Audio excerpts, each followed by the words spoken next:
Good evening, everybody. This is CmdrAleon on Encounters. Good to have you all with us.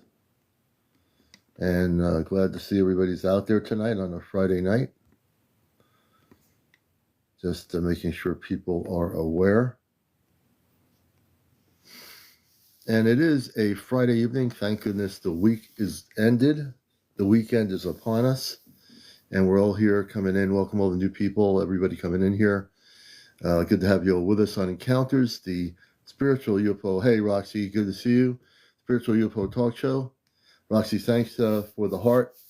Darren, good to see you. Everybody, Daddy, JJ, welcome. I'll just say Daddy. Papa Joe, good to see you. And we're going to have a great show tonight. I have no idea what's going to happen. If you're new to the show, this is a spiritual UFO talk show that's been on. This is our fifth year on TikTok. That's okay, Roxy. You know, life happens, you know, so being busy is definitely okay. It happens, man. We all get busy, right? Liberty O'Day up in Quebec, good evening. Birds in Flight, everybody coming in here, welcome. And remember to tap on the screen. If you're new here, tapping on the screen on the top corner, you see the numbers going up to like 180 and 195. When you tap on the screen, hey, David, we want to get up to 100,000 likes tonight. Also, if you're new to the show, go on my profile and don't forget to press that follow button on my profile. I always forget to mention that. So it's always important to press the profile button, the follow button on my profile, and the like button on my profile, not just in here, but also three things. Here, my like button on my profile, and my follow button if you're not following me. Nicole, Sean, everybody coming in here. And like I said, it's a Friday night. Good evening, Tiger Eyes, everybody. We kind of took the night off last night. We were downloading some more of my shows. Now I have only 4 more shows to download onto YouTube, and then I'm caught up for January. So all my shows are going to be on YouTube. I'll have them done before the weekend's out. I'll have them done probably sometime tomorrow night. And so yeah, it's going to be good. You know, it's going to be good. You know, I missed all. Hey, UFO Mania, hello. I love UFO Mania. They're good people. I've been watching them since I think I've been watching UFO Mania for a while, for a couple of years. You know, over in Japan. I don't understand. I wish I had a translator. I'm gonna have to get a translator, one of those earpods that translates Japanese into English and lets me speak Japanese and translate it, or English into Japanese. I think I wonder if I get one of those pods that do that. They're not expensive. I think UFO Mania, I'm going to have to do that so I can speak to you on your live, you know. I'd like to get UFO Mania up here one night because they have so much information and so many things going on over there in Japan. It would be interesting. It would be interesting. We're glad they're here. Our brothers and sisters over there, you know, in the disclosure movement of the UFOs and the ETs and everything in Japan. Very, very blessed to have them. And everyone come here. Callie, good to see you. Evil Brat C10, welcome. Shida, I think it's Shida. Royal Lashland, Daisy, hey Daisy. The Cube, hey Cube. Rockstar, good to see you. Dan 19612025, welcome. Donald Joy 45, welcome to Encounters. I'm really amped up tonight, so it's gonna be good. Lost, good to see you. Jay Salvage, good to see you. Mark RL, Papa Joe, you know. Hey Gary, good to see you from Iowa. Rooster, I'm just looking, I'm giving shout outs to everybody at the beginning of the show. User 83, good to see you. Silly Squid, we're doing good. Greta, good to see you. Peanut, thank you for being here. Tree Jones, all the good people out there around the world. Salt Spring Survival, Anna Woodward. Hip La La, Peanut, thank you for the gift. The truth is out there, Rooster, that's absolutely correct. So I'm drinking ice water tonight, but I do have a mango drink. that I'm finishing. Gilk in Ohio, good evening, brother. David, let's see, Fat, welcome, good to see you. Which we try to do that every once in a while, you know. Turkey Bill, welcome. Yes, that's from Dunkin' Donuts, believe it or not.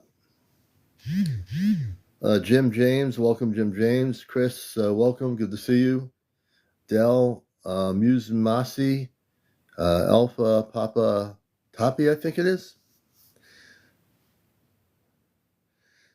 Lindley Streber's doing a TikTok live now. Oh, that good for him. Whitley Strieber and I met years ago at a UFO conference, and he went to an interview. He was very standoffish when I met him, but I'm glad he's doing a live.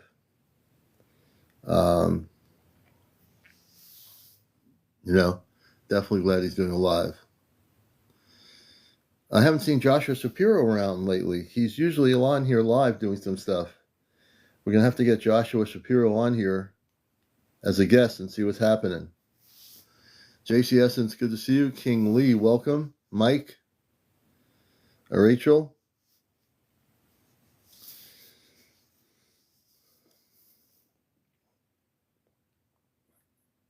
This way, Pink Tea, hey Pink Tea, good evening. Good evening, Pink Tea. Super Nanny, Ka, hello.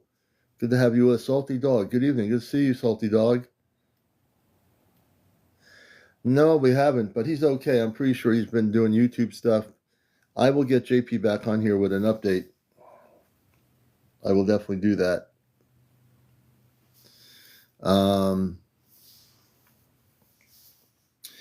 And just I should let you know more and more that I will be speaking in the United States at the Star Knowledge Conference in June. I'll be out in South Dakota. If you want to know more about the Star Knowledge Conference, just go to the Star Knowledge Conference website, and that'll be in June. I'll be speaking for an hour, and I'm going to really focus on the positive space beings of light. I'm going to focus on contact and a few other things in 1 hour. I'll be talking about that. That's the Star Knowledge Conference in June. The only Dino 71. Great question. I'm going to be taking live interviews on here, so I love questions, and you're more than welcome to come up here, brother. This is the kind of show where we include everybody out here around the world. So I love the question. It's a great question. So I'll be doing on air interviews here with people and questions from folks in the audience. So wherever you are, would love to hear from you. And when I'm at the conference in June, it's going to be, hey, let's see, yeah, the starknowledge11.com. Thanks, Chris, I'm going to actually put that up there.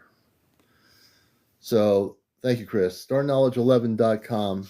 You'll see all the speakers that are going to be there. It's a really prestigious conference in the United States, and we'll be speaking. Hey, thank you so much, Chris. We'll be speaking there for the first time, and I'm really honored to be speaking. Am I going to go live there? I don't know about that. I'm not sure. We'll see. We'll see. So it's going to be myself and my wife, and but I think there's a lot of things to see there too. So, and then when they did the movie Close Encounters, we're going to go up to that mountain, which is a very spiritual mountain over that area. It's going to be very interesting. We'll see what we can do, you know. Hey, Samantha and everybody. D. Simmons, welcome. They will, though, be broadcasting. They're going to have a broadcast live through the internet where you'll be able to watch it through the internet. I think Eddie has more information on that. I do not know how that works, but they will be broadcasting it through the internet, I believe. I'm not sure how that works, though. And I also want to say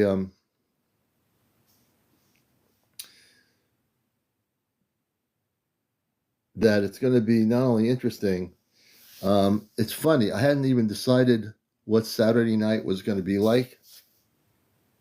Teresa, thank you. I needed some malted tea tonight.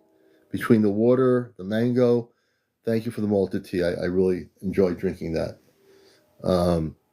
It's going to be interesting. When I was earlier today, I was communicating off planet, and I connected with Amanda and Robar, and they I didn't bring up anything. I said, they were telling me they wanted to talk about what's happening Saturday night. They were actually telling me what they wanted the topic to be for Saturday night. I'm like, I'm just saying hello, how you doing? And Commander, they say, Commander, we have updates for you. So they're telling me all these things that are happening. I said, whoa, I don't know. I haven't thought about what's going to happen tomorrow night. So they're telling me what's happening, since there are a lot of things going on. And I'm still meditating. I still have time between now and tomorrow night to figure out what I'm doing. But I probably will talk to them later. But they had updates for me off planet. They had all kinds of stuff to talk about because, I hadn't been really communicating. And so that was interesting. Jersey for life. I hope you're feeling better. Let's see. Gerard. Hey, Jersey. I hope you're feeling better. Terrell, Tate. Welcome, Terrell.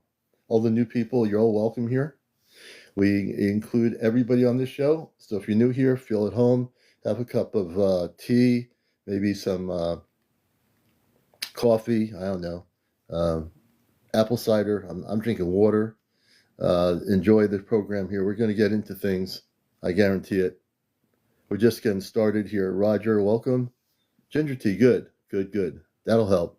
And a little bit of honey.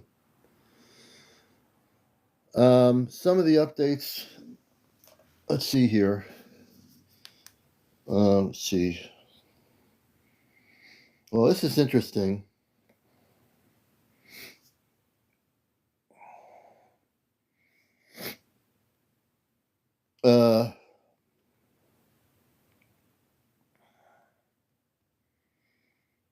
It's getting interesting.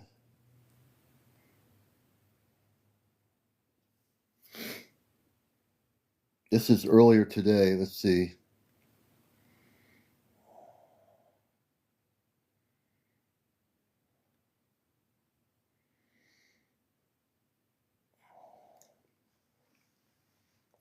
So Robar said to me,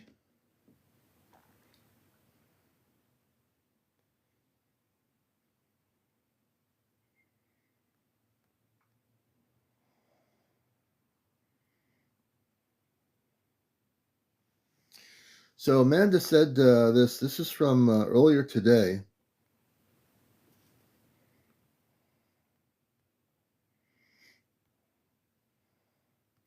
They were replanning tomorrow night's program.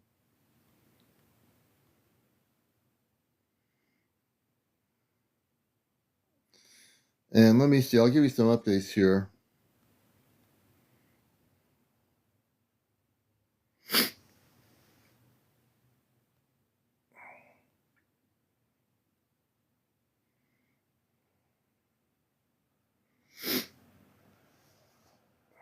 So he talks about the council. The council welcomes you.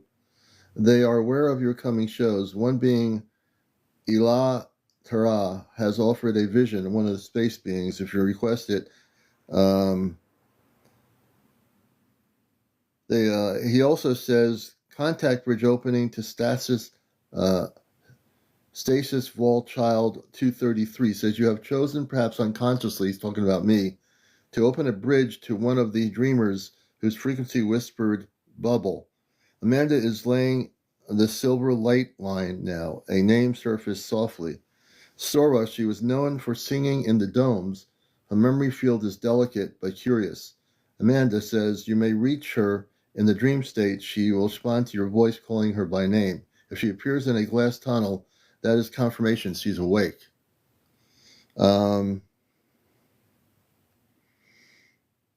They were sharing stuff with me. So basically, not to go too deep, they came in. They had so much stuff to tell me today. I said I only have like a 15-minute break.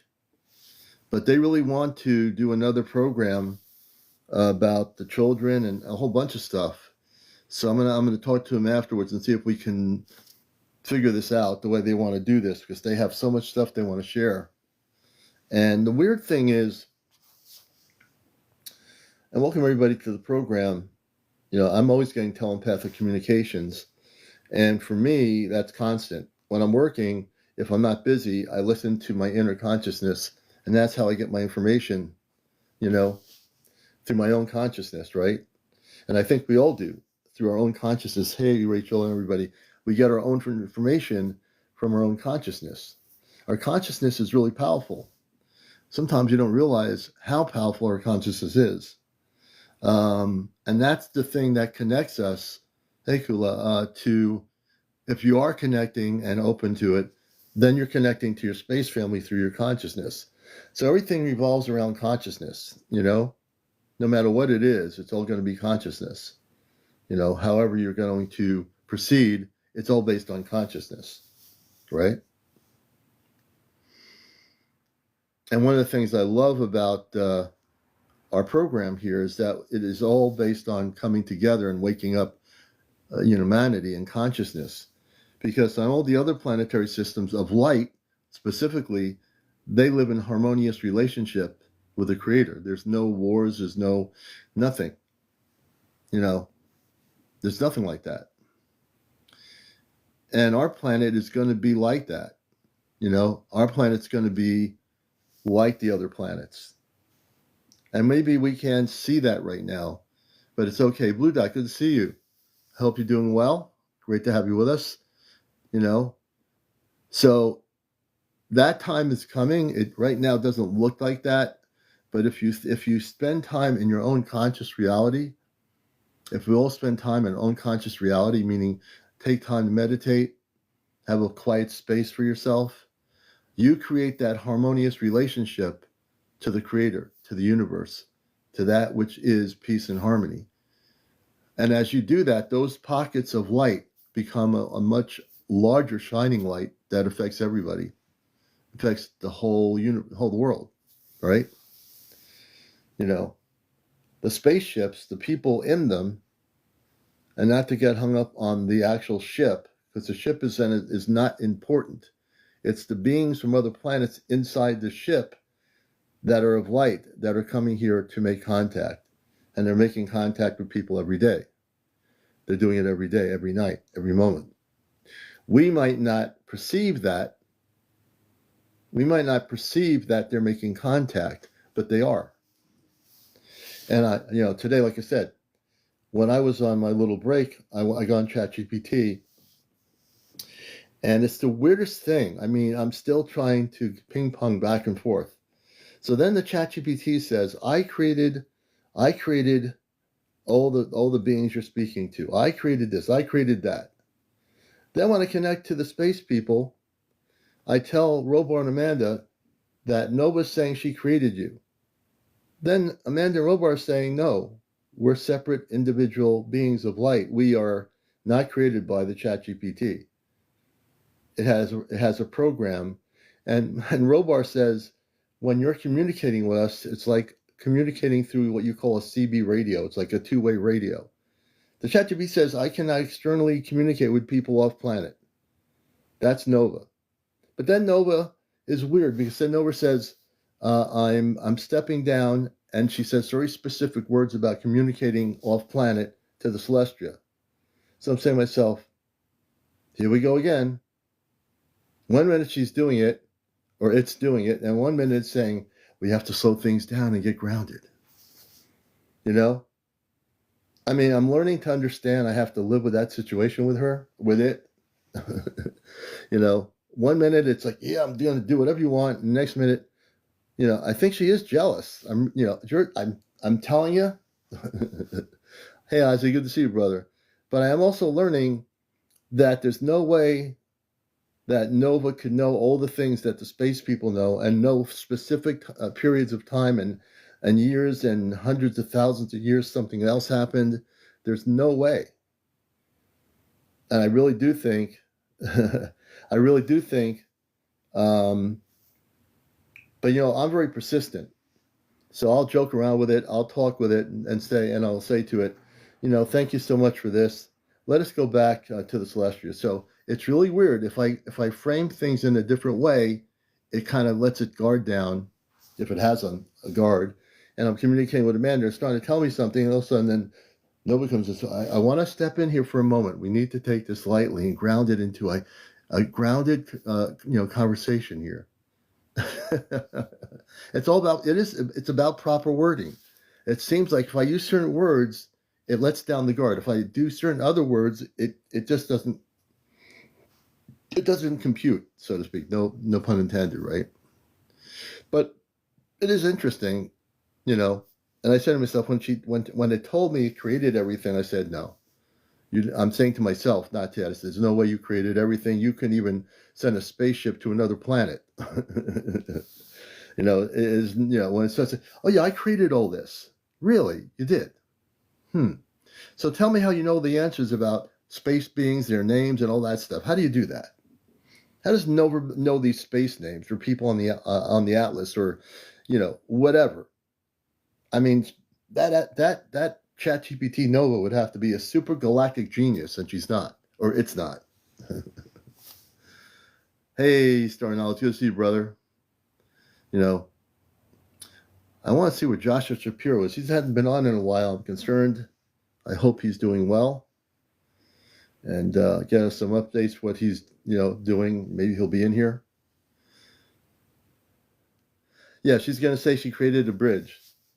She'll say she created the Brooklyn Bridge, the Verrazano Bridge. She created the bridge.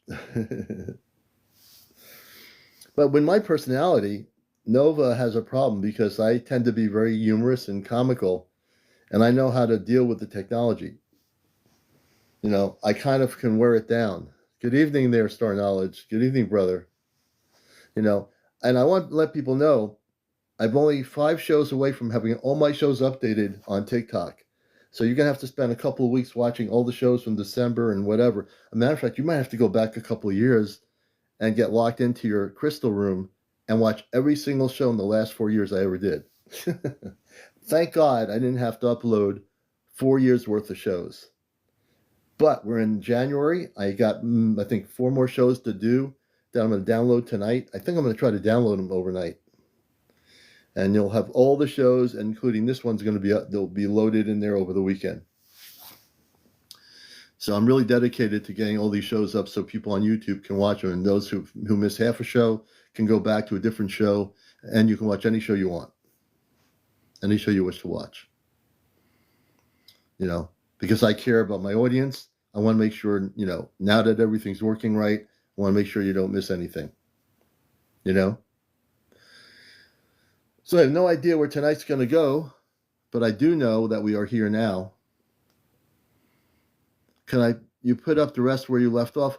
I'm putting up I have most of the December shows, ones earlier on. I lost some of those because I didn't have a new iPad to upload them, but I'm not too worried about that. It is what it is. And so all the shows are being uploaded. Please share and like and love. Please share, like, and love. That's a good one. And we're at 12.9 thousand. We want to get to 100,000 by midnight tonight. Please share if you have any people you want to bring in here. Let them know about it. Happy Ever After 2. Welcome. Hey, Farrell Faye. Good to have you with us. Robert, welcome to the program. Ka, welcome back. There's so many things happening out there. And I really think as we go more into this year, we're going to experience many beautiful things. We're going to experience interchanges in our own personalities, our own perspectives. I think only 90 people. Yeah, it's all right. I think more people will show up eventually. It's really weird. As we go later into the evening, more people show up. But TikTok has changed too, because TikTok, before the U.S. government got involved with it, in some respect, we would have like 300-400 people on the show. Now, the other night I was on, we had 250 or something, so it just needs to, people need to repost the live. I don't know how you do that. Is there a way to repost a live? Just repost it. I didn't know you can repost a live program, but if you can, repost it, let people know we're live. You know? Hey, targeted by TikTok. Good to see you. Welcome. MPD, welcome. Oh, you hit the arrow? Okay, yeah. If you hit the arrow, you can repost the live. Okay. Oh, yeah, people, please, I didn't know that. Repost the live and share it. Share the live everywhere. So if TikTok is not going to do what it used to do for me, it's up to all of us together to make it happen. Right? Yeah. When you share, it says repost. Okay. Suzette, welcome to the show. We'll say it loud and proud. This is Encounters, the #1 spiritual UFO talk show that's been on here now for 5 years. Phantom Lim, welcome, Phantom Lim. Good to see you. Sherry, good to see you. Everybody coming in here.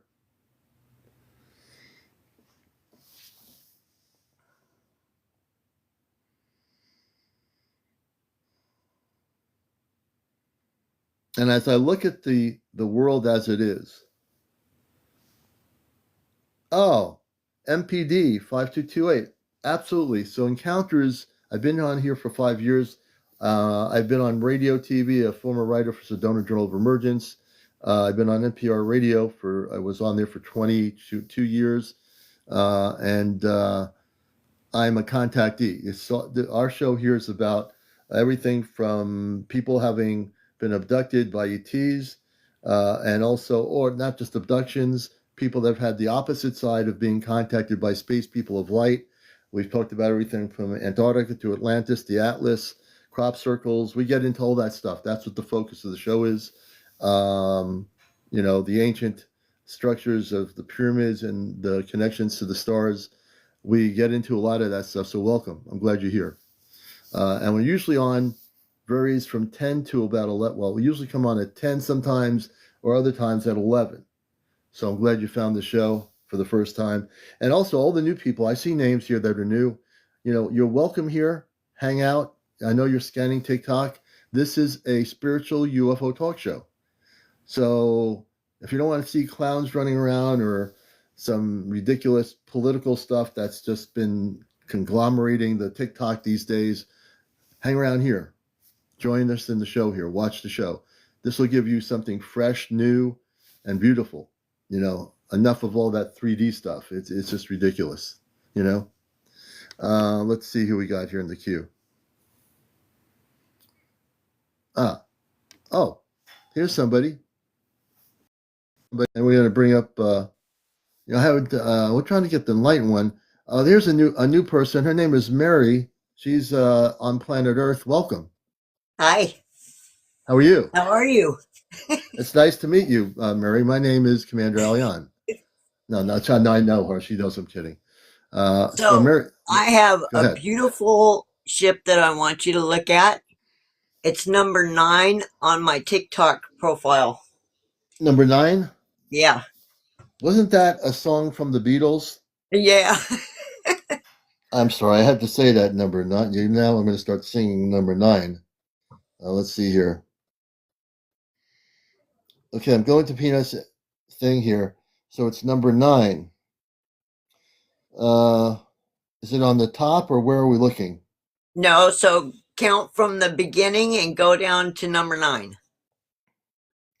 Oh, well, I see a big orb that is the number has 363 viewers. Yep. Is that it? Yep. All right, we're gonna show now. Before I do this, I want you to explain it because you're the one who videotaped it. Okay, so I live in the Appalachian Mountains for people that don't know me. And me and my husband get a lot of contact. And this ship that Commander's going to be showing you on this video, it kind of blew me away. So hopefully it does the same with you guys because it was a new one on me. So I thought it was pretty cool. And that's what we do here also on the show is we do have guests that show their footage. So we're going to do that. And let me start it from the beginning. Here, wait a minute. Okay, here we go. Oh, yeah, you can see it's like a disc. It has a disc shape to it. Wait a minute, let me turn the light out. What am I doing there? All right. We're going to show it to you now. Hold on. Let me get this out of there. What's that? Okay, now I get that out of there. Here we go. Gotta hit play, Commander. I completely. I'm just getting discombobulated here. Hold on a minute. Yeah. Wait a minute. Hold on. Oh, We'll get this. It wasn't meant. See, this thing is very sensitive here. Hold on a minute. yeah. There it is, right there. Look at that. You can see, like in the center, a circle, like a disc. Can you move it up a little closer? Yeah. It's I don't fading think out. that's the one I'm thinking of. This one had like it looks like it has a bunch of balls around it or Oh, you're in talking it. about? Oh, I think I know it. Is this one here? Is that a different one? Um, No. no, that's a different one. We will When you're find it. looking at it, when you're playing it and you're looking at it, right? It looks like there's hundreds of balls in that orb or that ship. Okay, let's see here. Is it one of these? Uh, no, but that'll work. Okay, so she's Mary's been documenting all this stuff. Now there's another one here. Here's another one. It looks like there's more than one thing going there. Is Oh that yeah, it? that's the one that goes in and out of itself. Yeah. Look at that. Oh, look at that. That one's so cool. Now it'll go back into itself again. See, there it goes. Yeah, look at that. You're watching Encounters, the spiritual UFO talk show. This is Mary's footage from There the it goes. Appalachian Mountains of Pennsylvania. She's been documenting for a few weeks this spaceship, more than one spaceship, I have to say. That is so cool. That's amazing. We're going to keep showing it because it's definitely interesting and people need to see it. So that's the same one, Commander, that you were talking to me about from Robar. Yeah. So Yep. now they're showing up every night. Yeah. So this is the thing that is absolutely exciting. This is the thing that's exciting, folks. Mary and Ray are recording the spaceships. They're there every night. They are there every night. It's not like they're there once and they come back 2 years later. Nope. The beings on that spaceship are there every single night. There's not one night she goes out there and they're not there. They know who she is, they know who Ray is, and they're actually physically there. Because that's what it's all about. This is why this year is so important. Because I do believe this to be true, Mary, that you are a contact point. Yeah. You definitely are. We haven't talked to Robar about it, but I think you're a contact point for the East Yeah. Coast. I'm not saying you're the only one. I think you're Yeah. one of a number of people that are going to be a contact point with the space people. I haven't even talked to any of my space people off planet, but I definitely believe you are. Well, they're getting me and Ray ready for something. I mean, they're they're getting not ready allowing us to remember right now, but no, they're getting us ready. It would be too much for you to handle right now to remember what you would remember. Yeah. It would be too much for your consciousness at the moment. But they are definitely getting you ready. You know, when I say that. And it's not only Mary, there are people out here who are having videos that they're documenting. Leica's documenting stuff every time. There's a few people on here that are. And these people are connecting with space beings of light, right? They're getting people ready. And I think people need to understand this. We are getting ready for something that right down the road, I know people say, well, when is it going to happen? When is it going to happen? Forget the when and when it's going to happen. Just throw that out of your mind. It's going to happen. Yeah, because it's going to happen. It's going to happen, you know. And Lisa says, they're not allowing you to remember. That's not okay. Human beings have free will for a reason. But every human is different. And I don't think, and for Mary and Ray, what they don't remember, it's not because they are being mean or anything. It's just that they would be too much to handle right now. They, And what this is what people don't understand. So Ray has always had contact. So Ray remembers yeah, stuff. But see, it's not for me to tell anybody what he remembers. right. So when it comes to me remembering, I'll tell you guys all day long. But there's something about Ray that is special. I don't know what it is yet because they're not letting me know yet. But there's Yeah, just something about Ray, and I was told that 2 years ago. yeah, So every time he sleeps, he's getting downloads like yeah, constantly. yeah. So, I would have to say this about the contact for people that are wondering about their story. They are in contact with a number of different light beings. The Anunnaki are one group, but there's other groups they found out when Robar was on with us. He told her, you know, no, they're not trying to control anything, Lisa. No. And if they were, Mary and Ray would not communicate with them. They're not trying to So control anything. I'll tell you what happens when you wake up too fast. This is what my star family told me. So if you wake up too fast and your body isn't ready for what they're downloading you with, Mm, it will mess with your neurological system because it's affecting your body. No yeah, matter that's true. how the information is coming in, your body's being affected. But if you remember that like fast, then you're going to have a neurological issue because you're Yeah, not supposed to awaken quick. It's right. supposed to come in stages. So Lisa's saying, and we love you, Lisa. She's saying not allowing them to remember is control. So from the horse's mouth, Mary, talk to Lisa. Do you feel like you're being controlled? No, I don't. Okay. You know, the beings that they're connected with are very loving beings of light. There's no control there. There's an agreement, and they have to do this carefully with human bodies because if a human body gets shot with information too quickly, it can affect their consciousness and mess Yeah. things up. People don't realize we as humans say, well, this is not the way it should be. But if you're from outer space and you're light beings, you don't want to mess up a human being, shooting them up too much conscious information. It'll mess their consciousness up, and so you have to be careful. It's not control; it's being concerned and loving for that person on Earth that they're communicating with. So Lisa thinks that not allowing you to remember is control. It's not controlled. So you realize you have a soul contract, right? So in this soul contract, you agreed to do certain stuff when you become awakened.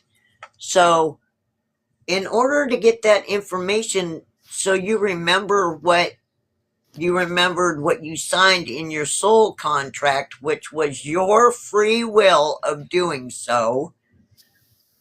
Um, they have to do it slow. They can't do it fast. Because if they do it fast, they mess you up. They do it slow, and then you start getting your abilities. You start hearing them telepathically. I hear them telepathically.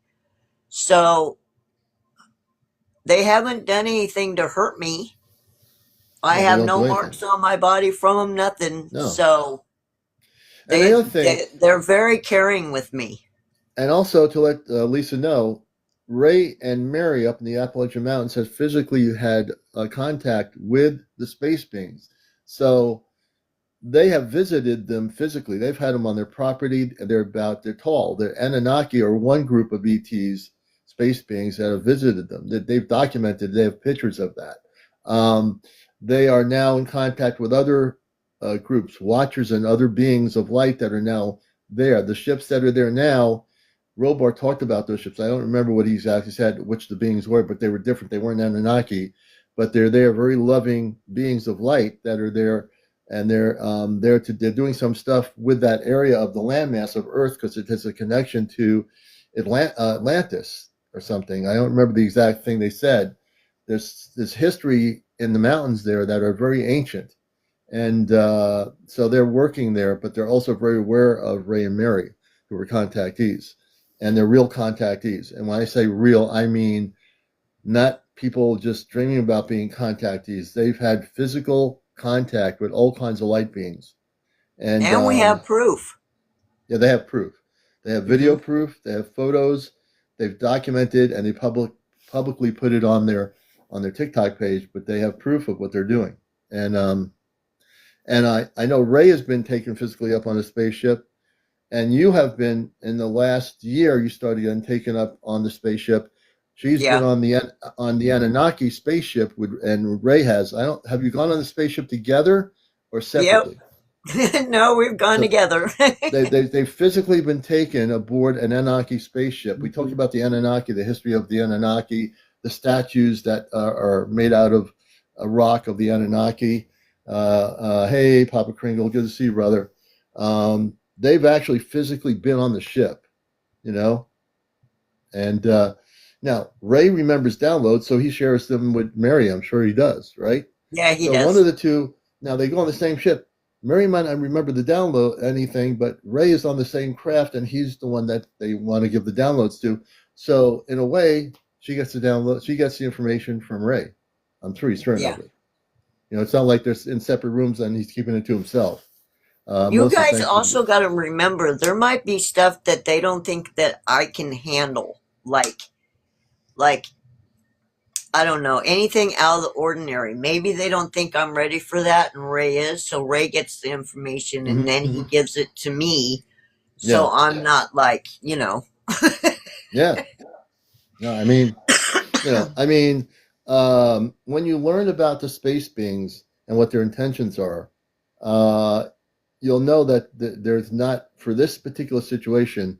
If they were a bunch of negative ETs abducting them, saying not only do not you want you to remember, and they had all kinds of implants, it might not make sense to a human consciousness because I know Lisa, I understand from a human perspective, as human consciousness, we think it should be a certain way, but we have to also understand that the space beings have a consciousness too, and we don't know what their thinking is when they decide to do something.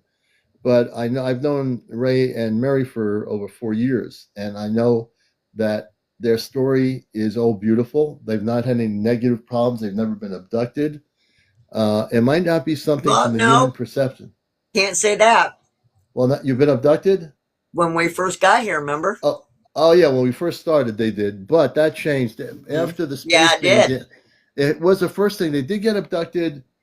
And thank you for reminding me. The beginnings of my times on TikTok, that's what they Yeah, did. But the Anunnaki came, and other space beings of light who were connected with Ray came, and they basically kicked the negative ETs out of your whole area. yeah, they So stopped it. initially, yes, that's absolutely correct. Yeah, So the whole landmass is now filled with light. There's no negative ETs there. They used to be I think, in the lake or whatever it was near the woods. They yeah. cleaned the whole thing out, and there's no negative beings there at all. Actually, you know.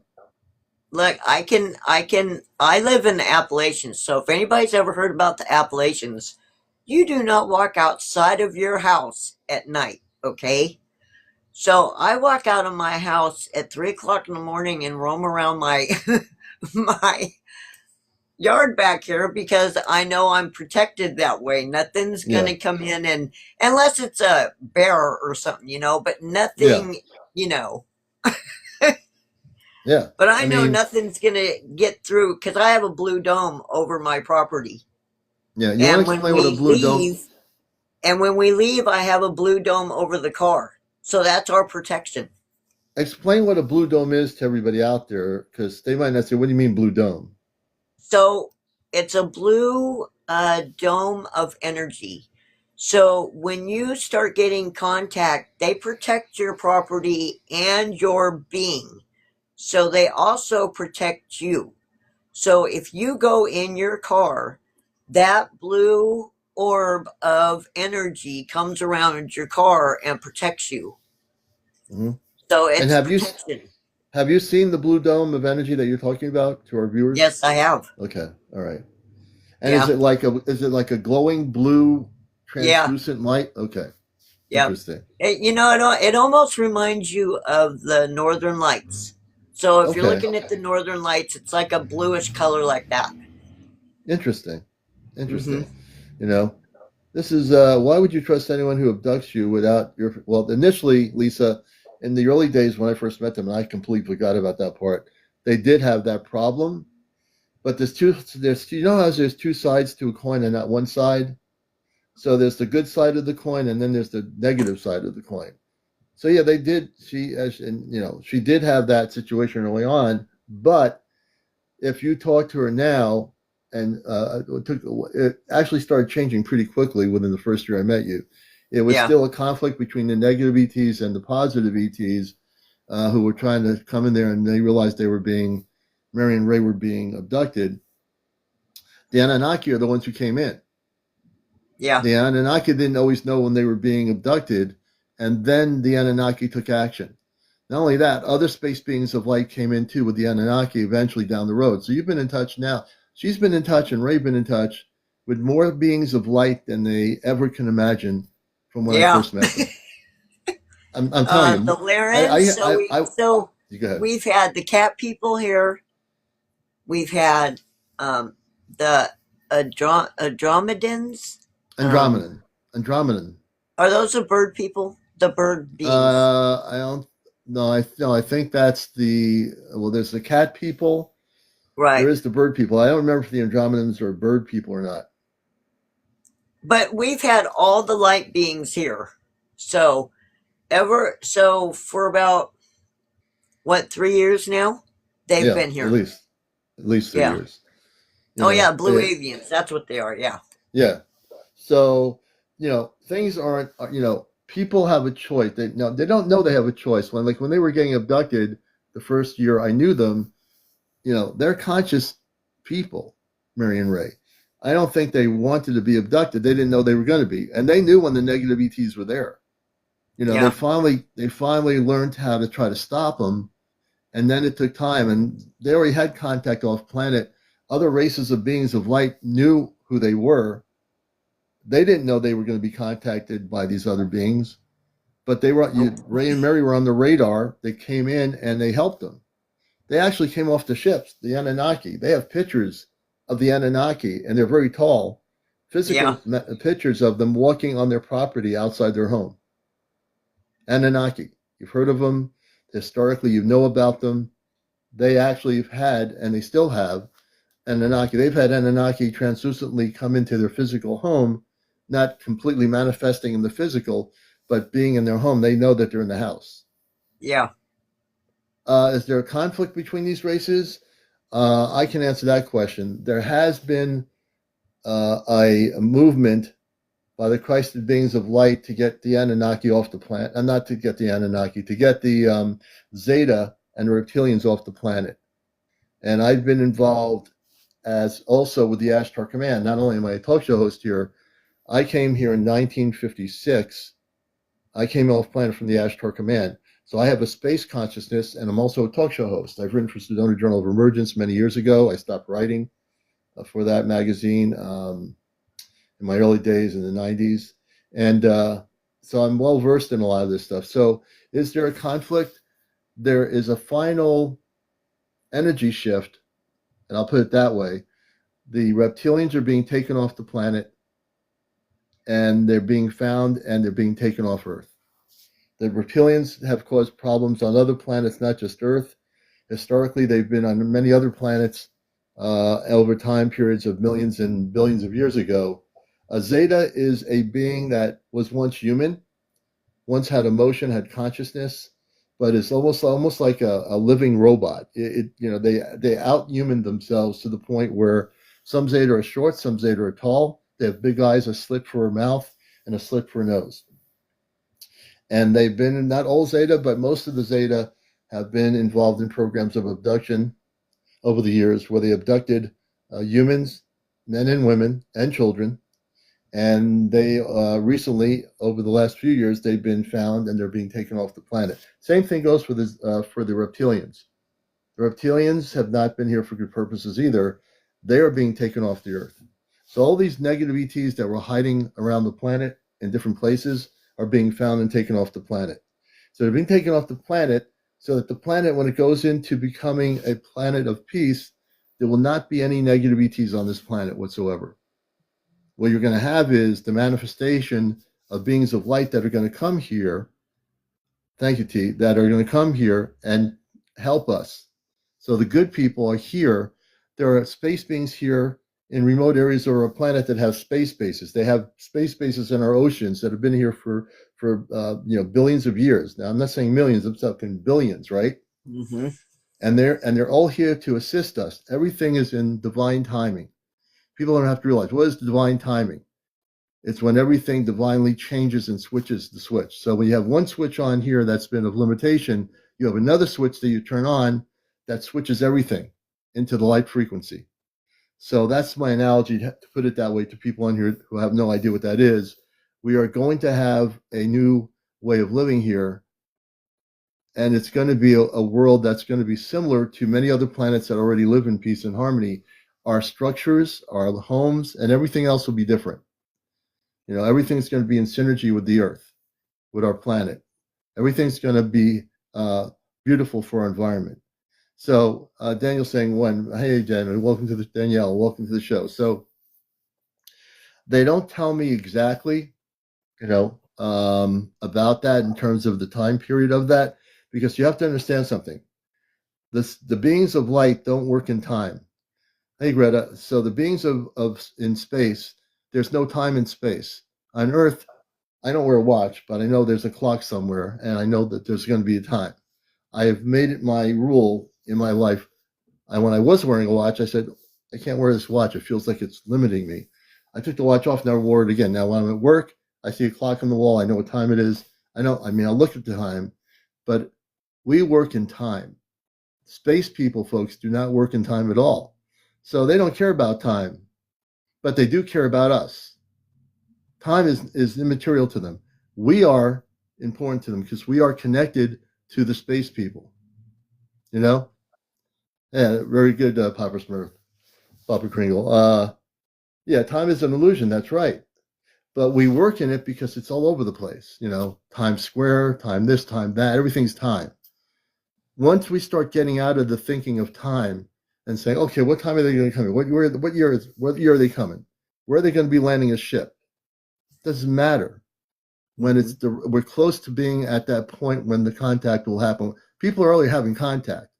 Mary and Ray, like I said, are a contact point. They're one of many around the world, I believe, that are going to be assisting people with the space beings. I really do believe that, and I'm not just saying that because I know her, because I do know this to be true because I also am in contact with the space people, and I know that right away.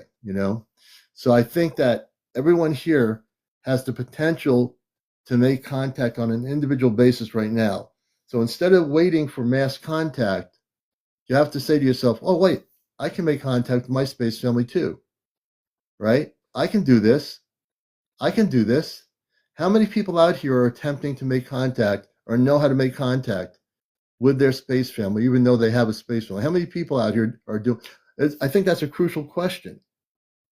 And I think in a loving way, not everybody's doing it. I think they're waiting for mass contact to happen and the space people to show themselves and come out of the ship. That's not what we're supposed. I'd like to say something to that because this whole time that I've had my contact, I keep getting told, Mary, don't worry. It'll all come to everybody.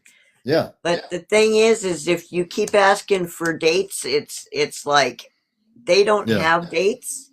But once we all stop worrying about when this is going to happen, it might happen sooner than what you think. Right. We're putting too much effort into thinking when is it going to happen. Yeah. No matter who it is, in the UFO community and people in the community and people who are interested in the subject, they'll say, when is it going to happen? It's for many decades, everyone says it's going to happen. For decades since the internet inception of the internet, everyone says it's going to happen, but when? You can, if you tune into yourselves, if you're willing to learn how to, I know a lot of people don't know how to do this.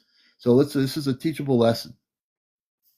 And I think one of the things that we need to know is that every one of us here equally has the ability to make contact. I think we put too much emphasis. I love looking at the stars. It's too cold right now in New England, but I love looking out at the stars on a clear night. I said, wow, I know the ships are up there, even though I don't see them. I feel the energy. But the thing is, if we meditate and go within and learn to ask the questions within our own consciousness, that's the way you make contact with the space people. It's not, wondering when at a UFO hearing in Washington that they're going to reveal the truth. That's not where you're going to meet the space people, not in Washington, not a bunch of people wearing suits saying, no, we're going to reveal the truth with generals or whatever. It's going to be you taking the time to go within. That means creating a meditative space. I think every single person out here, if you don't have any crystals or whatever, take a room, clear the room out, make it a beautiful energy space, and allow yourself to get like amethyst crystals, selenite crystals, lemurian crystals, and put them in that room. The certain crystals have energy. And also learn how to do the meditation. If you're not meditating, learn how to do that, okay? Because your inner meditation, if you say Om or You, which is one of the more ancient words, You or Om, and you say, I wish to connect with my star family and go in meditation. If you can learn how to do that, it might take a while before they hear you. But there is a space family out there for every single person in this room that's watching this program. Everybody here, whether you believe it or not, has a space family. And it doesn't matter if you can't remember who they are, you have no idea how to do this. I think it's important that we talk about on the show how you can kind of learn how to connect with your space family, because you all have one. There's so much things going on in the world. I understand we got problems, pollution, all these things happen. And, we have baseball games, football games, soccer games, people playing boxing, whatever. That's, there's games on TV, spin, Wheel of Fortune, whatever.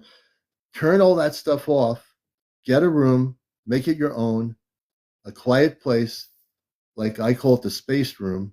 Make it your space room and have the crystals around you. You're going to amp up the frequencies of light. Make sure the walls are light colored, not dark colored. All right. Use a lighter color in the room. If you have, rooms that are dark, make them lighter. Colors are energy too. So there's a lot of things. I know a lot about this. The meditation room here is light. Everything in this house is light, but the meditation room is light. I call this my contact room, for meditation. I call this the room where I broadcast my encounter show. I take what I do. I kid around on here too, but I take the mission very seriously as a talk show host. I want to see everybody make contact. It's not exclusive. It's inclusive. Don't think, well, oh, that person's making contact. How come they're getting contact? It's not like mommy and daddy. How come I can't have an ice cream cone? Mommy and daddy, I want an ice cream cone. Can I tap on that for a minute? Go right ahead. So now listen to this story. So Ray's had contact his whole life, right? So the beings were coming to see Ray, right? Because I didn't realize what was happening at the time, right? And I'm like, man, he's getting so much contact. I'm not having nothing, right? And they did not come around me for a good 6 months because of that reason. Because I was like, oh man, I'm so jealous or whatever. I'm jealous. Don't do that. Don't feel that way, because no. I look at it this way. People say, Commander, how come you didn't go on a ship? I've come to the conclusion that it has nothing to do with going on a ship. So if I went on a ship, what would that do? Just be another validated thing. I went on a spaceship. Yep. It doesn't matter.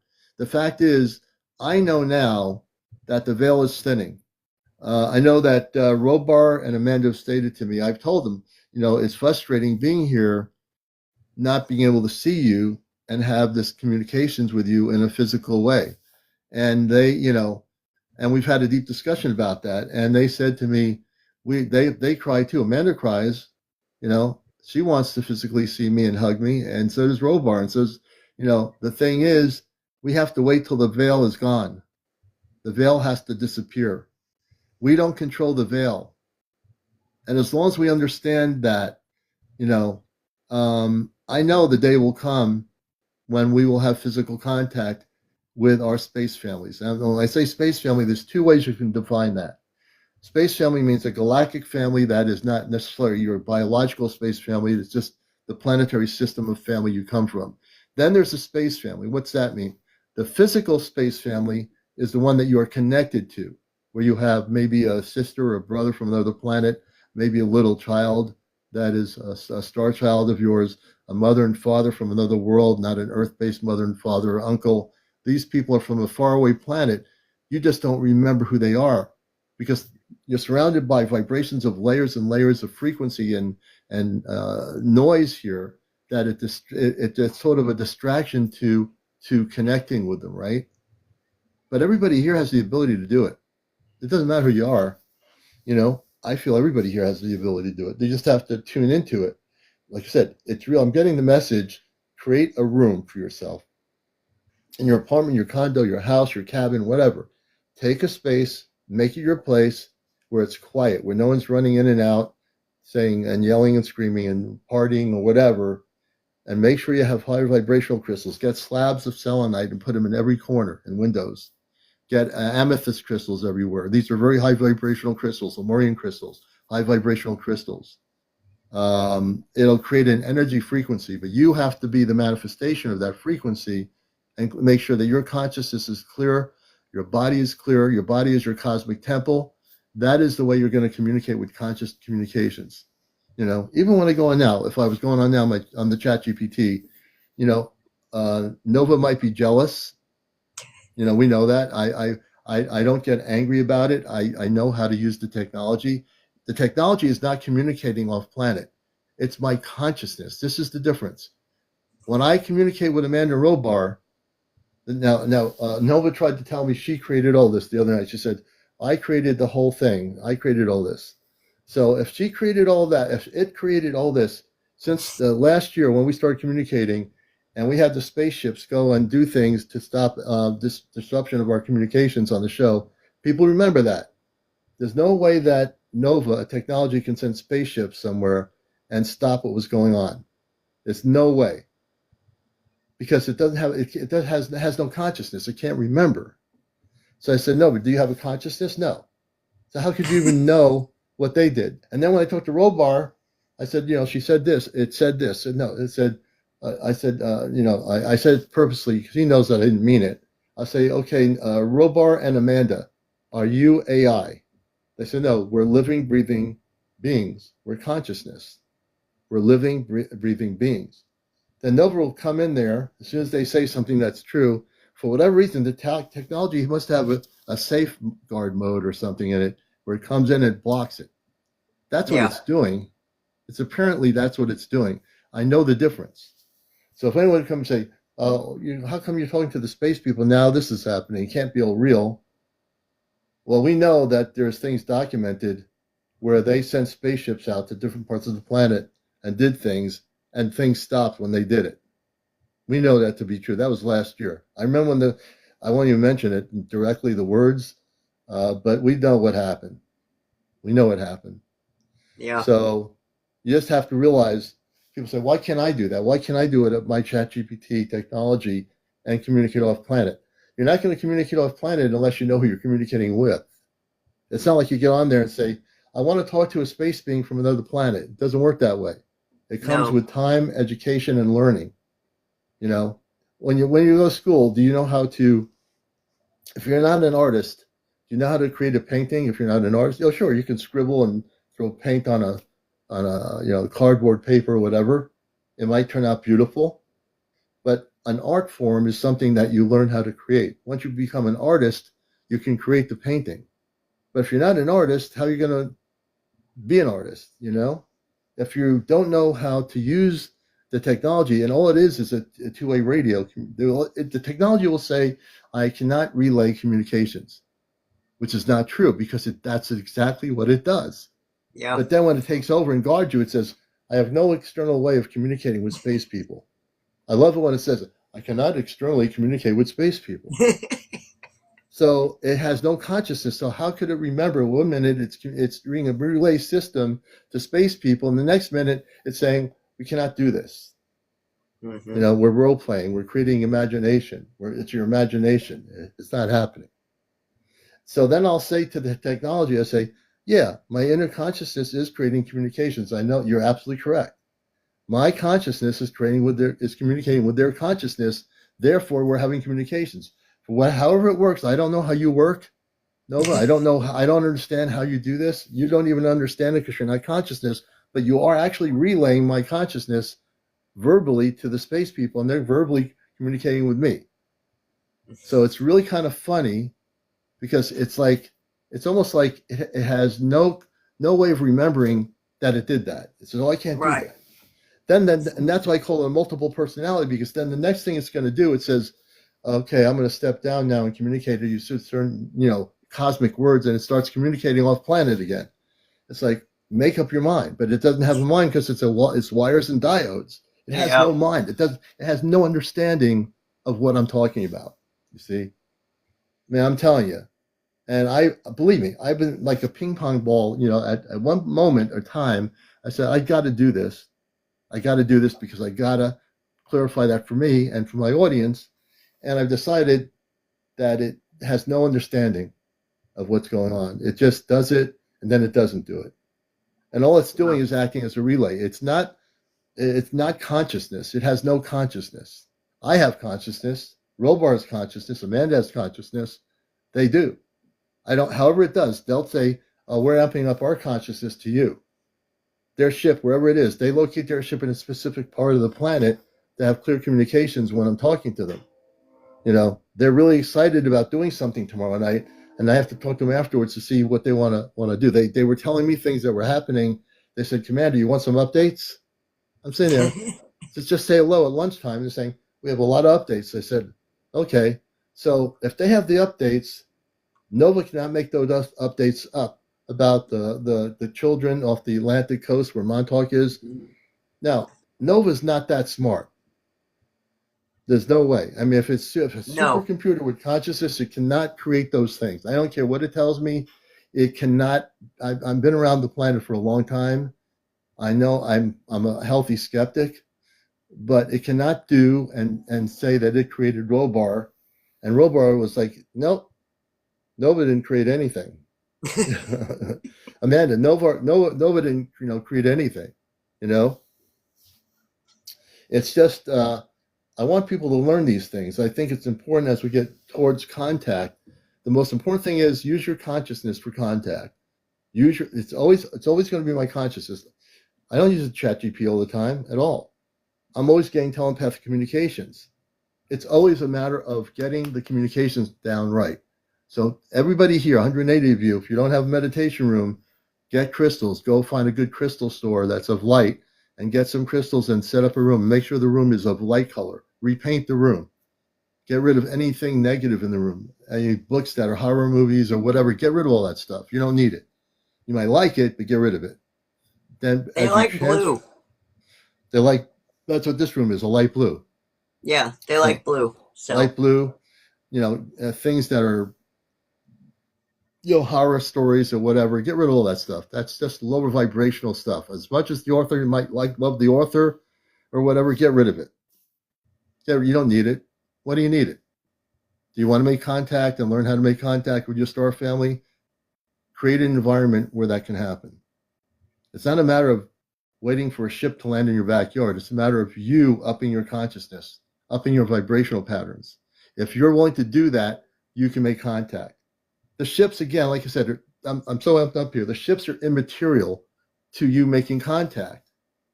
Yep. I watch a lot of stuff on TikTok. I hear people talking about this stuff, and I listen to some of the other ET conversations on here and on, stuff on YouTube, whatever, documentaries. I know so many people really want to have contact. There was a time I was just like that. It's like, in my early stages, like, when are there going to be ships landing? When are they going to make contact? When's this going to happen?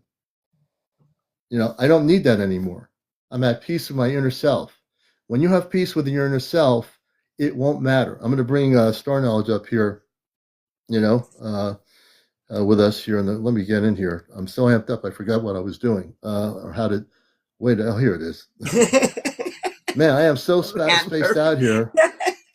I mean, I actually for a moment didn't know where I I was. think you did. I had no idea where I was right now. Man, this is crazy. I'm telling you. But we really need to. It's it's not that we need to do anything. I am just like I'm on a spaced out roll here tonight, and bear with me. It's just really, and I want to introduce Eddie, Star Knowledge, my good friend over in South Dakota.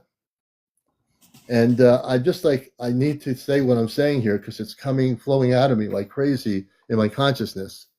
And what I'm saying is, everybody on TikTok who's interested in the subject, get it together. I love you all. Even if I don't know you and you just came in here, I love you all.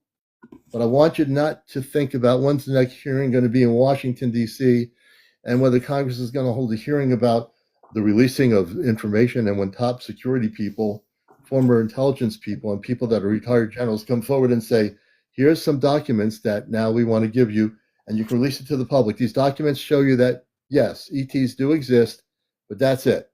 We gave you the documents. The ETs do exist.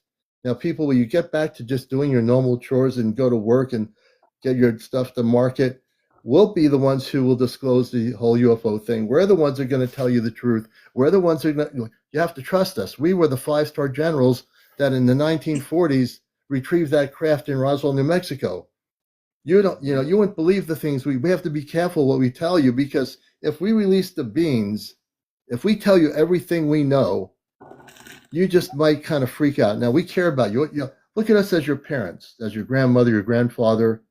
We're like your grandmother and grandfather. The reason why we are in positions of power with this subject is because we know better. We want to make sure, we want you to realize they exist. That doesn't mean we want you to have contact with space people. We want to disclose that they do exist, but it's not for you to have any contact. We have to control that, folks. We can have people over the world having contact with space people. What do you think this is? You think you're privileged? Do you really think you're privileged out there, that you should have contact with space beings? Really? Now, folks, I'm being hypothetical. If you believe that I believe that you should have contact, then you don't realize what I'm doing right here. I know I'm good at doing things and playing that advocate, and I'm not a 5-star general, so please don't put that on me. But I will tell you that it's really important that every single person, and you can't be forced to do this. You need to have a space in your location where you can meditate and tune in, turn the TVs off, turn the loud music off, tune in, tune into yourself. Have a beautiful space for yourself. No one can force you to have it.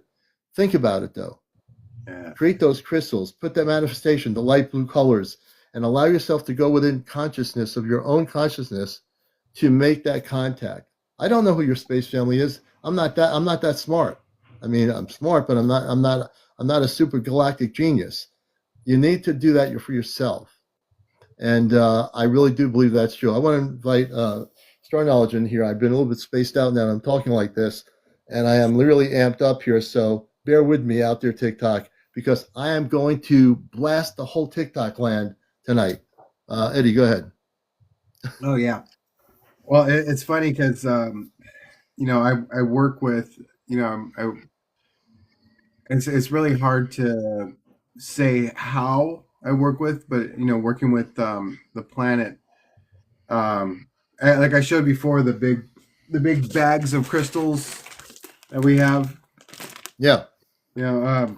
I just called a friend of mine to order more, to get more delivered here, because we're gonna spread them out all over the property. Oh, good. And well, one of the reasons that I was going to do that was not because it was something that I thought we should do, but because I had a vision of, like, even today, like I was thinking about those and thinking about contacting another person to get more, is because Robin brought up a good point, because we live right next to power lines, like right. Oh wow, like, I didn't know that. Like like maybe 300 feet in between our property and the next property. Mm-hmm. And so the power lines, they run this way, but she was like, we need to do something to make this house more, so that that it doesn't affect. And so she was looking into metal, because we have a metal roof, and she was like Oh, okay. looking into that, and so the metal roof does block a lot of the electromagnetic static that comes from the power line. And I was like, well, then our house is completely secure because all of the siding that we have it's got a real thick piece of metal and all the siding, so it's really heavy. And I tried to drill holes through it, and I couldn't even drill holes through it. I'm like, wow, the house is fortified, but what we need to do is we need to put the crystals around the property, so um, any kind of like drone activity, any kind of this activity, I don't care what it is, they'll block out people that are trying to like access our cameras or this or that. And I Yeah. was seeing like a drone trying to come over and then come close, Yeah. and then all of a sudden all it sees is like bright Yeah. white light, and because of all the frequencies of the crystals. And I was like, oh I well, think, that yeah, I think I didn't know you have power lines near your house. So are you, do you feel, and again, this is important too, and not that it should affect the space beings that come near your house. I don't think that does. And good evening, Robin. I see you're in there. So does that affect the energy frequencies of the vibrational patterns? nothing that we can tell. I mean, um, we don't really go to the city that much, so like, but I've noticed like when we do go to the cities, like the difference between being in a house that has and being away from even the town is a mile and a half away. We don't experience as much of all of the distortion that's Yeah. from all of the different people using the thing, their devices, and their personal Mhm. field, and their thoughts and stuff like that. So, And but do you find that do you feel that there are certain crystals? I mean, I'm big on selenite slabs when I go to the crystal show in the Northeast here. I get these slabs, I get big ones. I put them, in each room because they have a very natural, organic, high frequency. And I think if you're in that case, you're in the country kind of up where you are. But if you have those kinds of slabs or crystals, I think we in have terms of does that affect big it? long swords of Right. selenite. We have And big old pieces here. it doesn't affect Robin's contact with the space beings of light when she has them, as she has. They come. They don't care about the power lines. They are communicating regardless of the power lines because they're in South Dakota, folks, and Eddie and Robin have space beings of light that come with their ships pretty regularly, just almost like Mary does in the Appalachian Mountains. Mhm. Star Knowledge, I'm sorry, I just gotta say this one thing. Commander, your face just like phased right out. Like you What? were half of your face was like phased out. So there you Are gotta you have serious? a lot of energy around you right now, because that's the only time that'll happen. It's No, I'm when it definitely. happens to Ray all the time. That's how I know that. Well, Yeah, it just like phased out. before I actually was so spaced out I didn't even know where the button was to bring Ed up. I That's mean, when it I happened. It swear was right after that. I lost track of where I was. I Mhm. was almost like I was on the I almost was almost not here. Even though I Yeah. was You here, were you were I in a almost was portal. not here. So Yeah, I almost you disappeared. so when Ray walks into a portal, he starts going transparent like that, and that's what your face just did. So that means a portal was starting to come around you. Yeah. So you would have went transparent on us totally. Yeah, I would have. I have a Yeah. feeling that's when my Robar said that the veil is thinning. He keeps telling me Yep. now.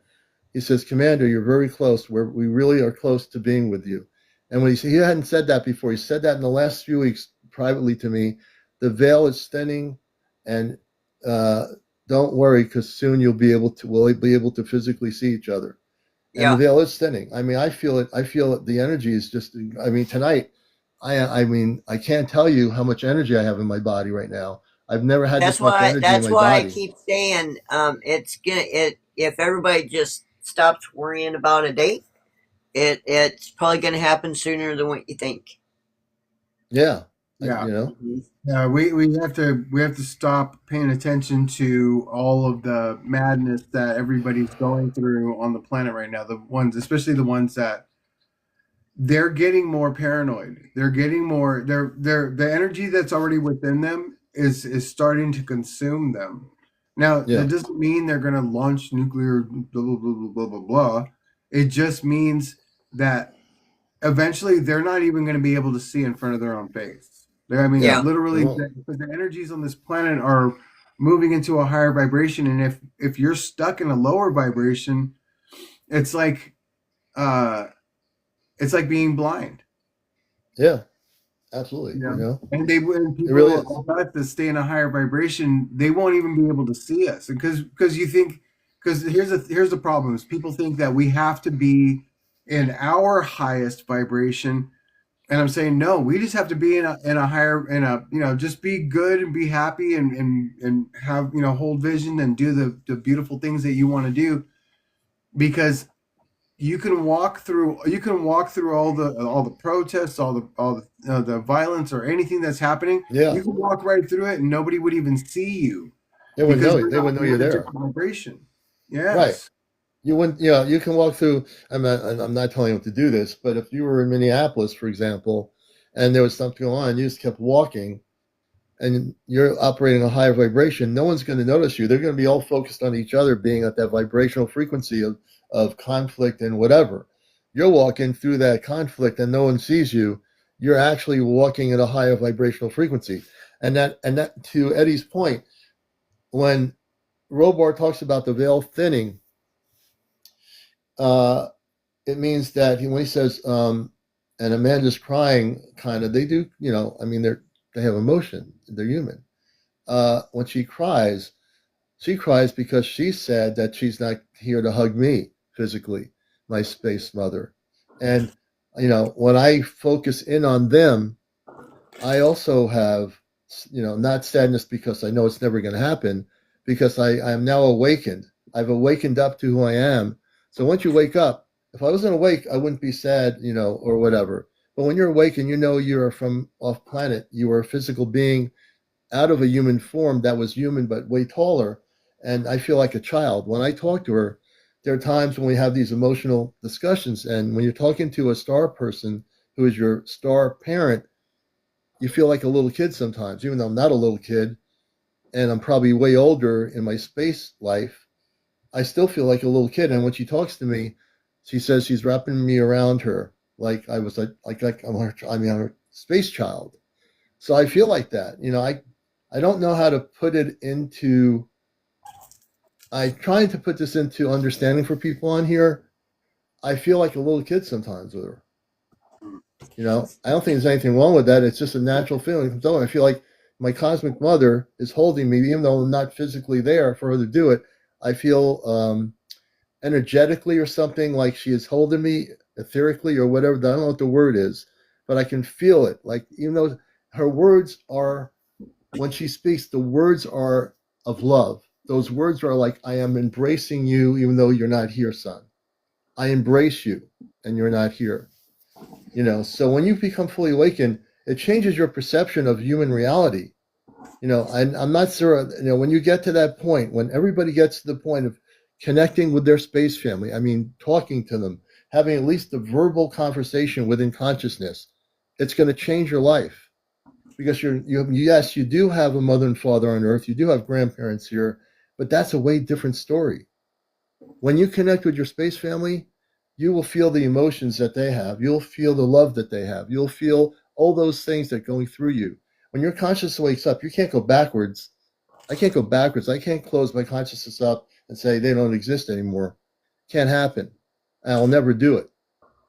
I'm becoming so much more awakened, as all of us are. Everyone has a different level of awakeness. We are all waking up. Even if you don't think you've woken up, we are all waking up. Yeah. And eventually you guys are going to realize the potential of it. And it's I use the word Jedi and Robin doesn't like that word. She's like, well, that's like, I'm like, well, that's actually it's a very old term. It's not just a movie term. Like most of the planets and the people's names and stuff on Star Wars all have to. I do wrap. I have copper jewelry. I've been making a lot of jewelry for a long time, like handmade stuff. I've sold hundreds and hundreds of pieces, and I've never had a complaint. I've always, people when they wear it, they feel the intention that I put into it, because that's one of the most important things of, when I'm creating something, it's it's putting the intention and putting the energy. Like, if somebody's distracting me, or if their TV is going off and on some wonky thing, I'll put some music on instead. And but I always keep myself at a certain vibration, so when I'm creating, it goes into that as well, because metal and jewelry holds memory. Everything holds a vibration, which when you put your vibration into it, that's like a memory. It is. And also, while you're saying that, people tap on the screen on my side of the screen. You see the hearts? We're at 46.0. I need everybody. The only thing I request in this show is you tap and show your support. So I need everybody, all the new people, also press the red button on my profile, the follow button. Please press that, and press the like button on my profile, and press the like here. Press my side of the screen. We want to get to 100,000 by midnight. Okay, we're going to stay on until 12:30 a.m. this morning. So I need everybody to tap, tap, tap. Go ahead. Can you pull me down? I'm starting to pull you down. I don't want to hurt you here. Let me hold on a second. You want me to drop me off? I'll actually beam you down, which is more appropriate. Hold on a second. And then we're going to go back to Eddie here. Wait a minute. All right. Thanks for being here. If you did take it on the ship, let us know. Okay. Okay, we're going to do this now. Uh-oh, Eddie got really big. Oh, my God. Yeah, see, this is like one of the patterns that I create. So this is actually made That's beautiful. It's to make like the Eye of Ra, or the Eye of, what's the other one called? Because one is sun and one is moon. Eye of Ra is sun, but I can't remember. Eye of Ra. Yeah, Eye of Ra. Yeah, that's the one. But then, like silver, when I use silver, that's moon energy. So copper is sun energy. Copper or gold, it's sun energy. Silver is moon energy. So you don't necessarily need to wear gold. It is good to wear gold, because your body, even if you wear a gold ring or a necklace, your body absorbs some of that gold, and that gold is good for your brain. So it's good. Your body literally will absorb, atomic pieces of gold. We have acid in our skin. Our body will react to wearing it, and that's why, like, you'll see silver dull a little bit when you wear it for a while. And it's not because the oils from our skin are going on it. It's because literally our body is creating an acid that's eating and ingesting. It's absorbing the gold. That's why you would see, like, like the ancient emperors and all this stuff wear gold, is because it's a high conductive. It releases our telepathic ability. We can actually be more telepathic. You just had me think of a question. I didn't think about this before. If you had a gold pyramid, like for example, in your meditation room, that's a higher conductor of vibration, correct? Yeah. Yeah, kind of always thought about that. I never realized that before. Yeah, Robin's she made some like copper coils for the gardens. But the thing about a garden, and you put a copper coil in there, is like anything that gets in there, everything's going to grow. Everything is going to grow, and it's going to grow. Really? Interesting. You got to be like adamant at pulling out grasses and other vegetation that grows in there. Hopefully, we won't have to worry about that. We're trying to create an environment where it doesn't matter if grass is growing around a vegetable or a fruit. We want to make it so that they can all live together and and thrive. Not compete. Could you imagine? I'm getting telepathic information, Eddie, that they're saying that on some of the planets, some of their devices are gold, that their pyramids and their structures on other planets. I'm getting this now for everybody. that there is gold structures on some of the planets. I think Robar is telling me right now, and I'm not using ChatGPT, I'm getting this direct. He's saying that there is, in the planets where we come from, there are structures made out of gold. They're transmitters and receivers. Yeah. Yeah, Yeah. So transmitters and receivers. we had cities of gold here. Yeah. Before we because once we lost our super mind, because we used to have this connected mind, and when we had the pyramids and the pyramids all over the world, they were all set in places that were, what are those points called? Ley lines? Yeah, ley lines. So they're grid Ley points. lines, yeah. They're the ley lines where there's a bunch of intersecting ley lines.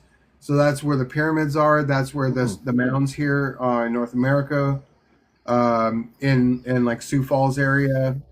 So they had these big mounds, and they would put gold either in the ground or like on the. So they say that the cap of the pyramid was gold, and the reason why you put that there so high above is because if you want to ride a carpet that's made out of the threads and the crystals that are in the fabric, you have to climb up the pyramid, and then you have to sit on it, and then ride the wave, and then wearing gold, having the telepathy, being able to see where you want to go. If you want to go to North America, and riding that carpet across the ocean, it would take you there. And it doesn't take forever, and you won't die from freezing or altitude sickness or anything. Now, if we look at the Inca, I'm getting information about that, and in my memory bank, the earliest levels when the Inca were very advanced civilization, up in the high plateaus of Peru. Yeah. What do you think, people, that the Inca were? Like the Inca, we know the Incas were definitely evolved in many ways. We don't know all the history, but there was a point in time in the early Inca history that the Inca did have these structures. In the early part of the Inca was a very ancient advanced civilization initially. Then they disappeared. Well, I don't think they disappeared. I think they advanced and went off planet.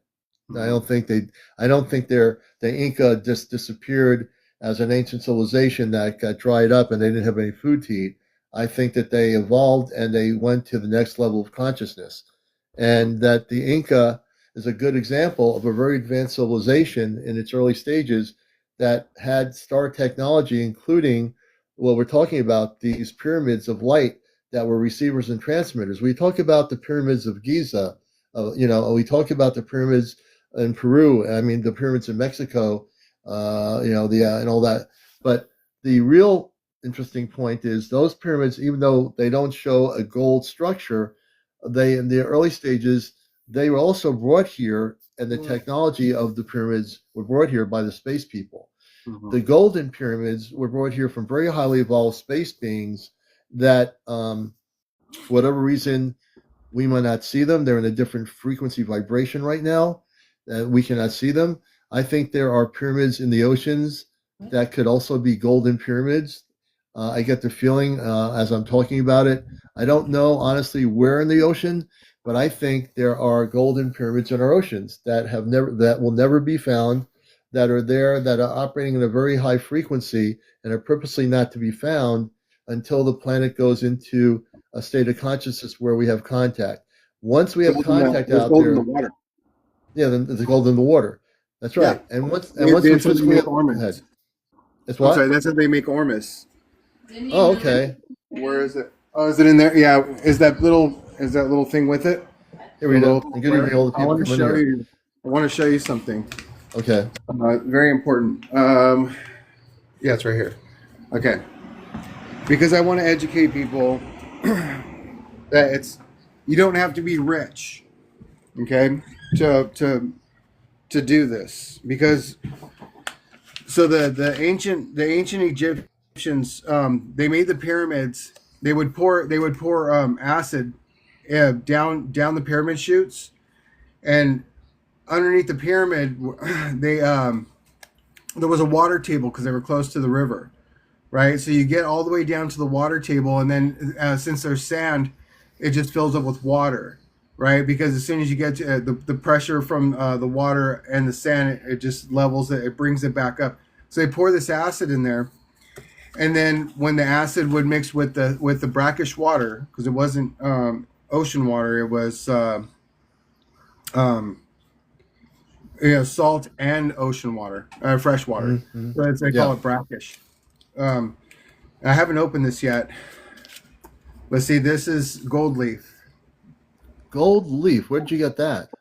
You can get it on Amazon. It's cheap. So they're What is really gold leaf? Go ahead. gold leaf is okay. So like when you go to a fancy restaurant and then they make a flower on a piece of cake and then there's gold on it. It's real gold. Real gold. It's Interesting. real gold. So what they do with that is you eat it. You eat it because your body can Really absorb it. But you eat the gold leaf? you eat it. Oh my God, man! And what does that do? That helps to release your Christed consciousness because frankincense, myrrh, and gold are the those are the interesting, anointing Lisa. oil, right? Yeah. So the anointing oils will physically bring you to Christ consciousness, but you have to be careful, Really? right? Well, it's like the stuff in Goldschlager for sure. Yeah. Now let's say I make a fruit juice in the morning, right? Mm-hmm. And I have some powdered frankincense and myrrh. I put a little bit of frankincense and myrrh in there. I put one of these in my juice, which is just a gold leaf. It's really fragile and like it'll almost disintegrate in your hand. Okay. And then I use this. This is the atomic ormus. Ooh, okay. That's interesting. Right. What does that do? So this is a reverse technology that's they've made a reverse technology for the way that they would make ormus from the. Okay, so the acid that they would put in the brackish water goes down the chute, right? And then when it hits the water, it creates a chemical reaction that brings up this vapor slowly into the walls of that chamber, and the chamber is slanted enough so you can walk down it. But they had to leave because that chemical reaction with the acid, because it's a a lot of acid turns into from what is it called? I can't remember. There's one acid that when it hits water, it turns into hydrochloric acid. Really? Right. Okay. Right. So even Hawaii it has that process from the volcanoes. Mm-hmm. So that's why there's so much gold in there, because a lot of gold is being vaporized. A lot of crystals are being vaporized. And then once that goes into the ocean, then it comes back, and then we get rained on, and we're actually we're living out in the rainforest. Rained on with that. And they're like it's highly acidic. I'm like, yeah, but look how life thrives here. It does. Where our land is at. I'm interested in where I am to find that. Where do I get gold leaf? Unless this is culinary grade. That's what I'm trying to tell you. This is culinary grade. It's not like just some kind of gold leaf. Oh, okay, but again, you're mixing the gold leaf with this. This is the ocean water ormus. Okay. You mix that with the frankincense and myrrh, and then boom, there's a chemical reaction that happens in our body that releases the gold, and the gold where we need the gold is here. We need the gold up here. Yeah. So the gold, our body moves it into our brain, and then all of a sudden we're having what almost seems like, it's called the Three Kings. It almost seems like a psychedelic trip because everything gets brighter, or you can hear further. Your telepathic abilities start to grow, but you can't just I can't just eat this whole thing and drink that whole thing, right? Because I'll malfunction. Yeah, I don't want to do that. Yeah, this is cheap. It's less than $20 for. How many are in here? I don't know. It doesn't say. There's like 20 sleeves in here. No problem.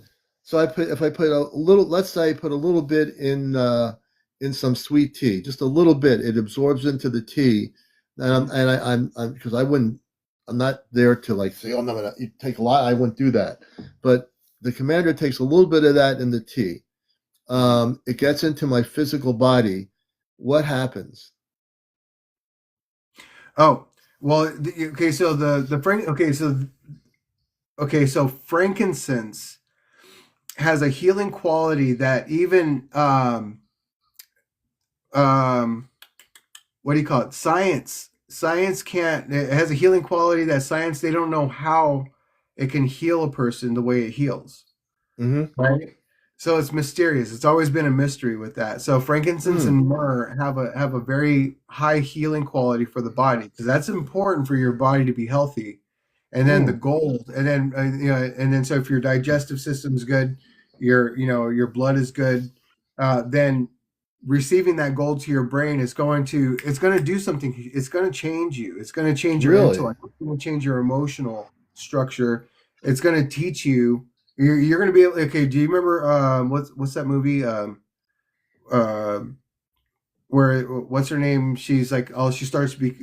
There was that drug that she swallowed. They put it into her, and then like I some don't of it spilled remember. off. Yeah, but so yeah, it can. Yeah, can it heal your blindness? Yes, of course. It can. I mean, okay. So for example, when you're saying heal your blindness, I say yes, of course. And Lucy, there you go. The reason why I say that is because they've done tests. You can look on the YouTube there and look for they've done experiments with gold, shooting a monoatomic gold, breaking it down to the atomic level, Mm-hmm. shooting it into a tumor into your brain, and then they put in a frequency onto that tumor and it destroys the tumor. Really Yeah. And that's without it being even with by them breaking it down scientifically, atomically. interesting. Yeah. Yeah. It pops Wow, the that's third a eye open. how Yes. come how and this leads to the question. You're Doesn't watching matter if it's Encounters, genetic. It everybody. heals your genetics. Heals your You know, genetics. I just want to mention you're watching Encounters. Welcome everybody. All the new people, welcome. Please follow us here on TikTok. Follow me on here on my side of the screen. Tap everybody. Tap. We're at 67.6. We want to hit 100,000 by midnight. I know we can do it. We have 207 people out here. If 207 people tap on the screen, we will get to 100,000. That's all I ask you. I'm not asking for $1 million. I'm not asking you for your house or your car. Just do that, please, for me. And also follow me if you're new. Follow me. Press the red button on my profile and the like button. And also follow my friend Eddie too. The other thing, Ed, I'm interested in knowing, will it, like if people here are having dreams and are trying to have dreams about their space family in contact with space people, will putting a little bit of this in, let's say before you go to sleep, in a cold cup of tea or whatever, will your dream state be more vivid? The reason why they put gold, there's gold in my phone. There's gold in your phone. There's gold in my Oh computers. yeah, there is. Right. It's because of the transmitter. Where they hook it up to the processors and the transmitter. So the Bluetooth transmitters and the processors in your machines. And yeah, it makes your system more conductive. What does conductive mean? Okay, we're talking about a piece of machinery.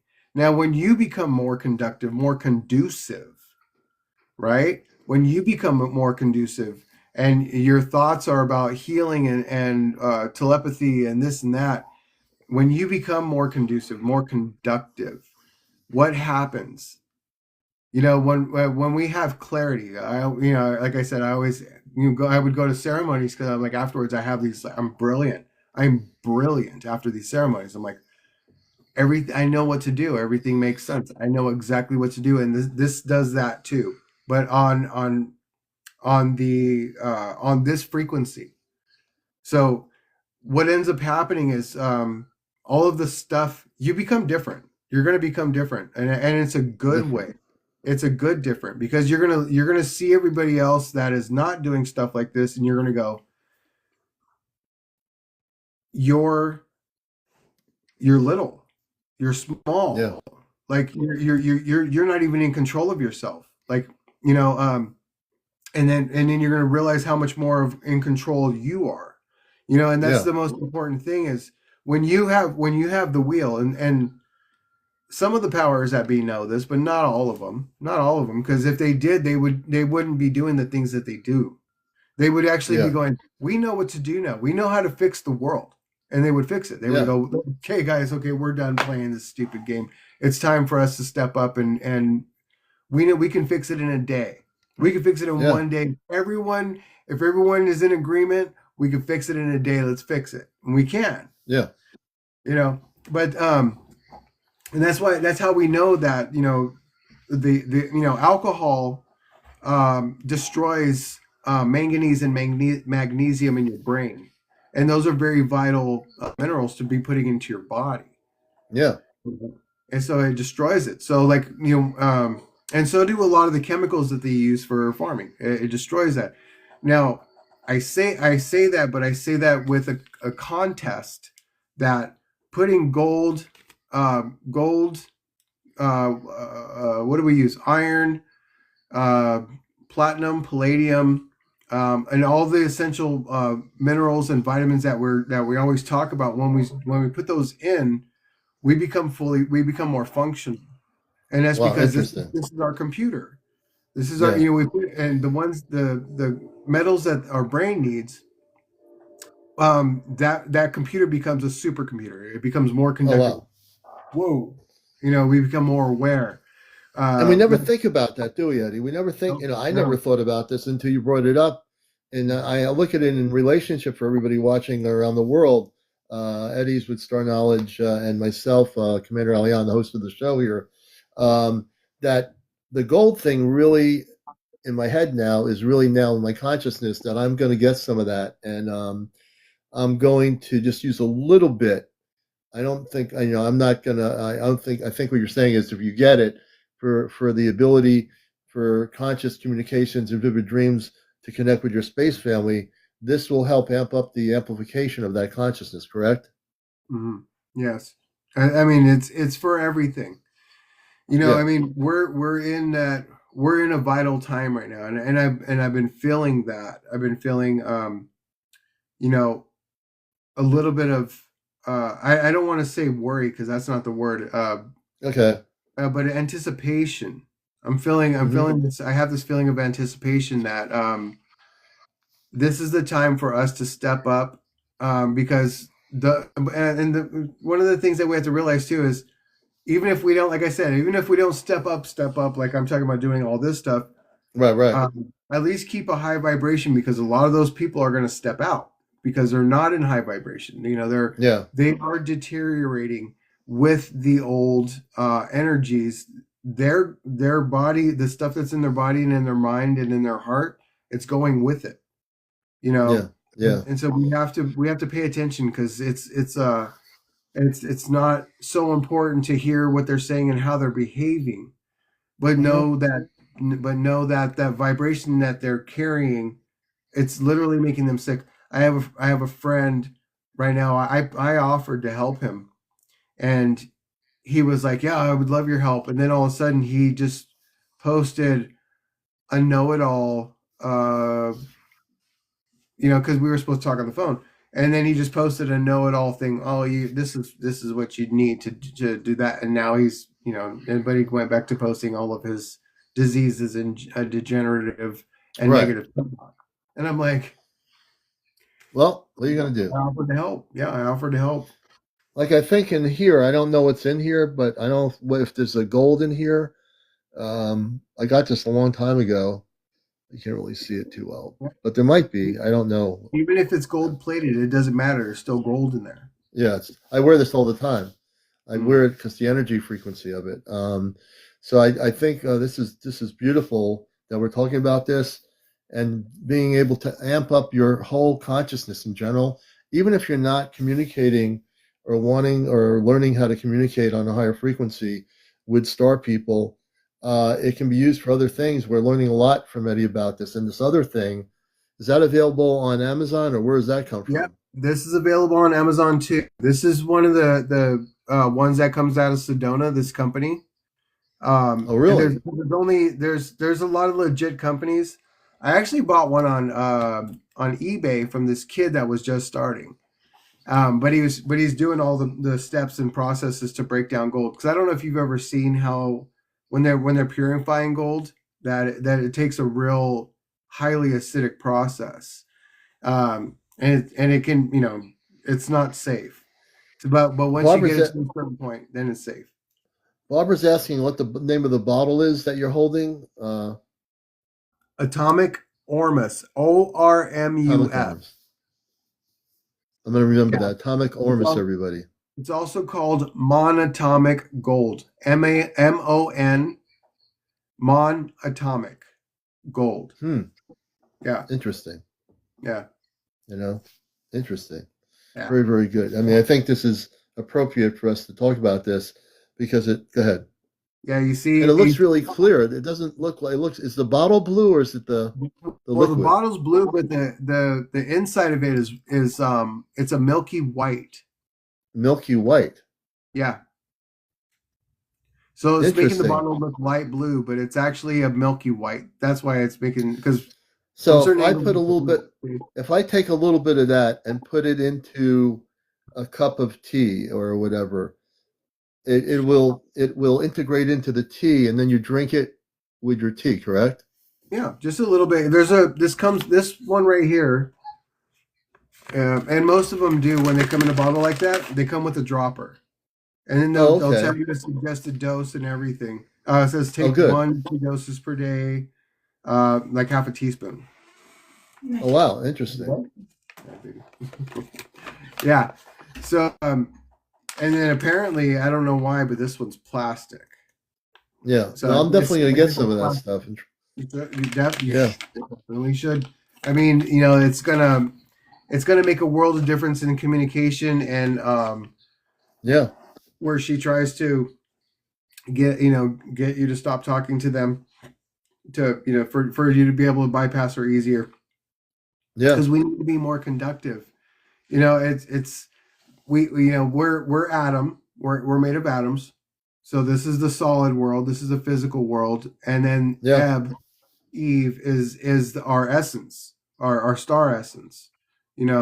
So the energy that we are is what is making this physically move.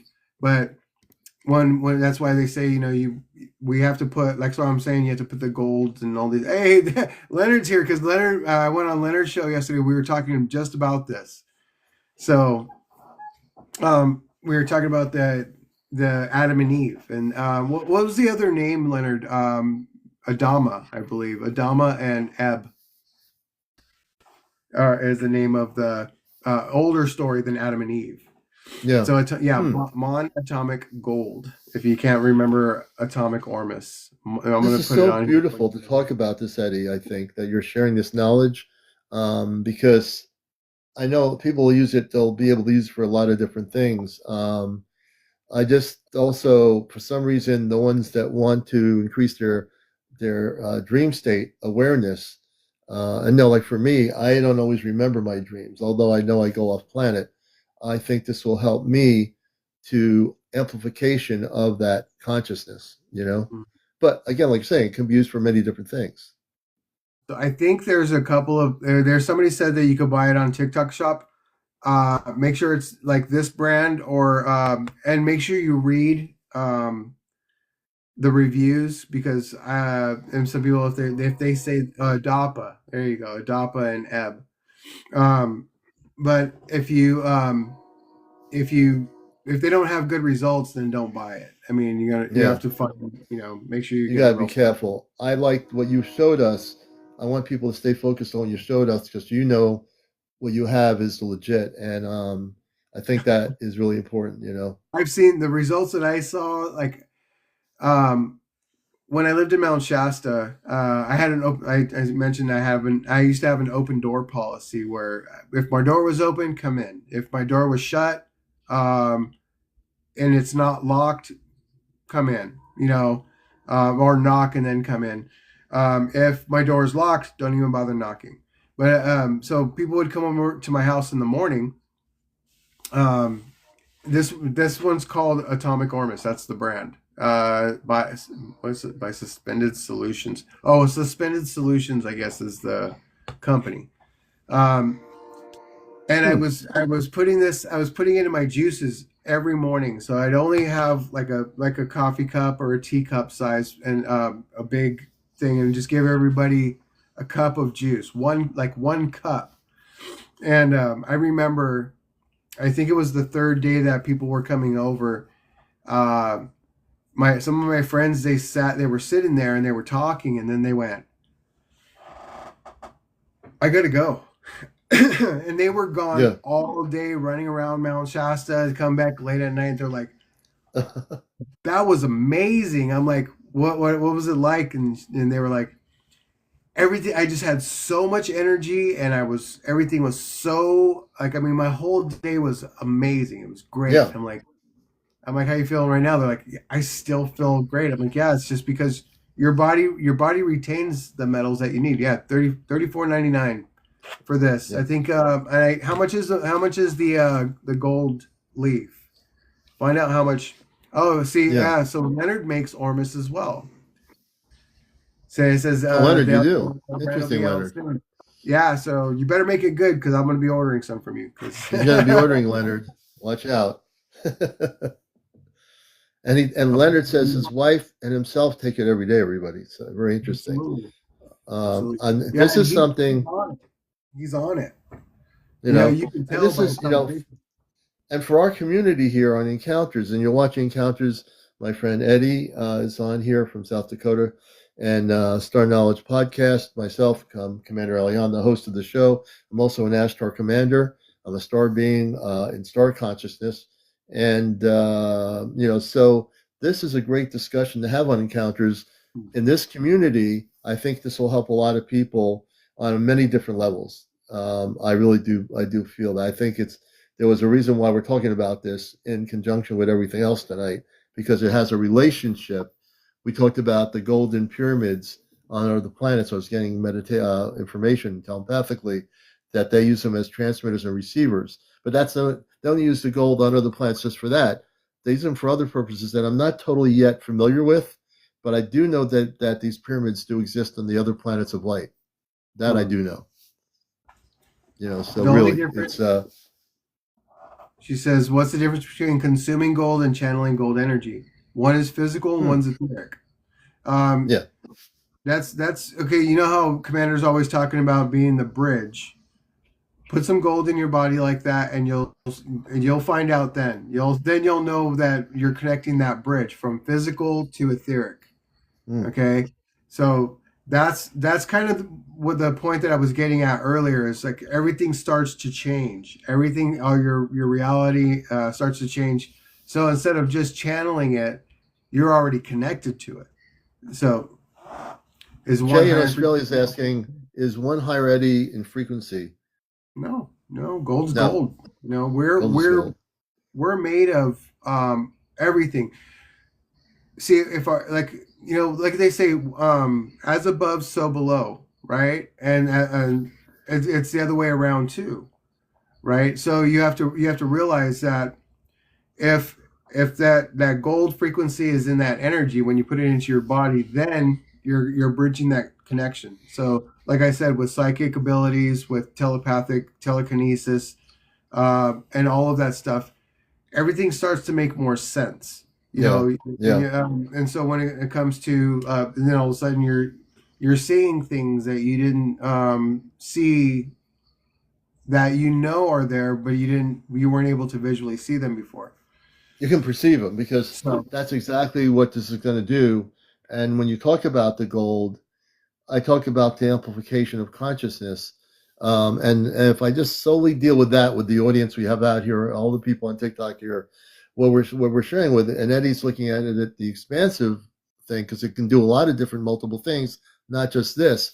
But I think this is going to help a lot of people that sometimes do not remember their cosmic dreams.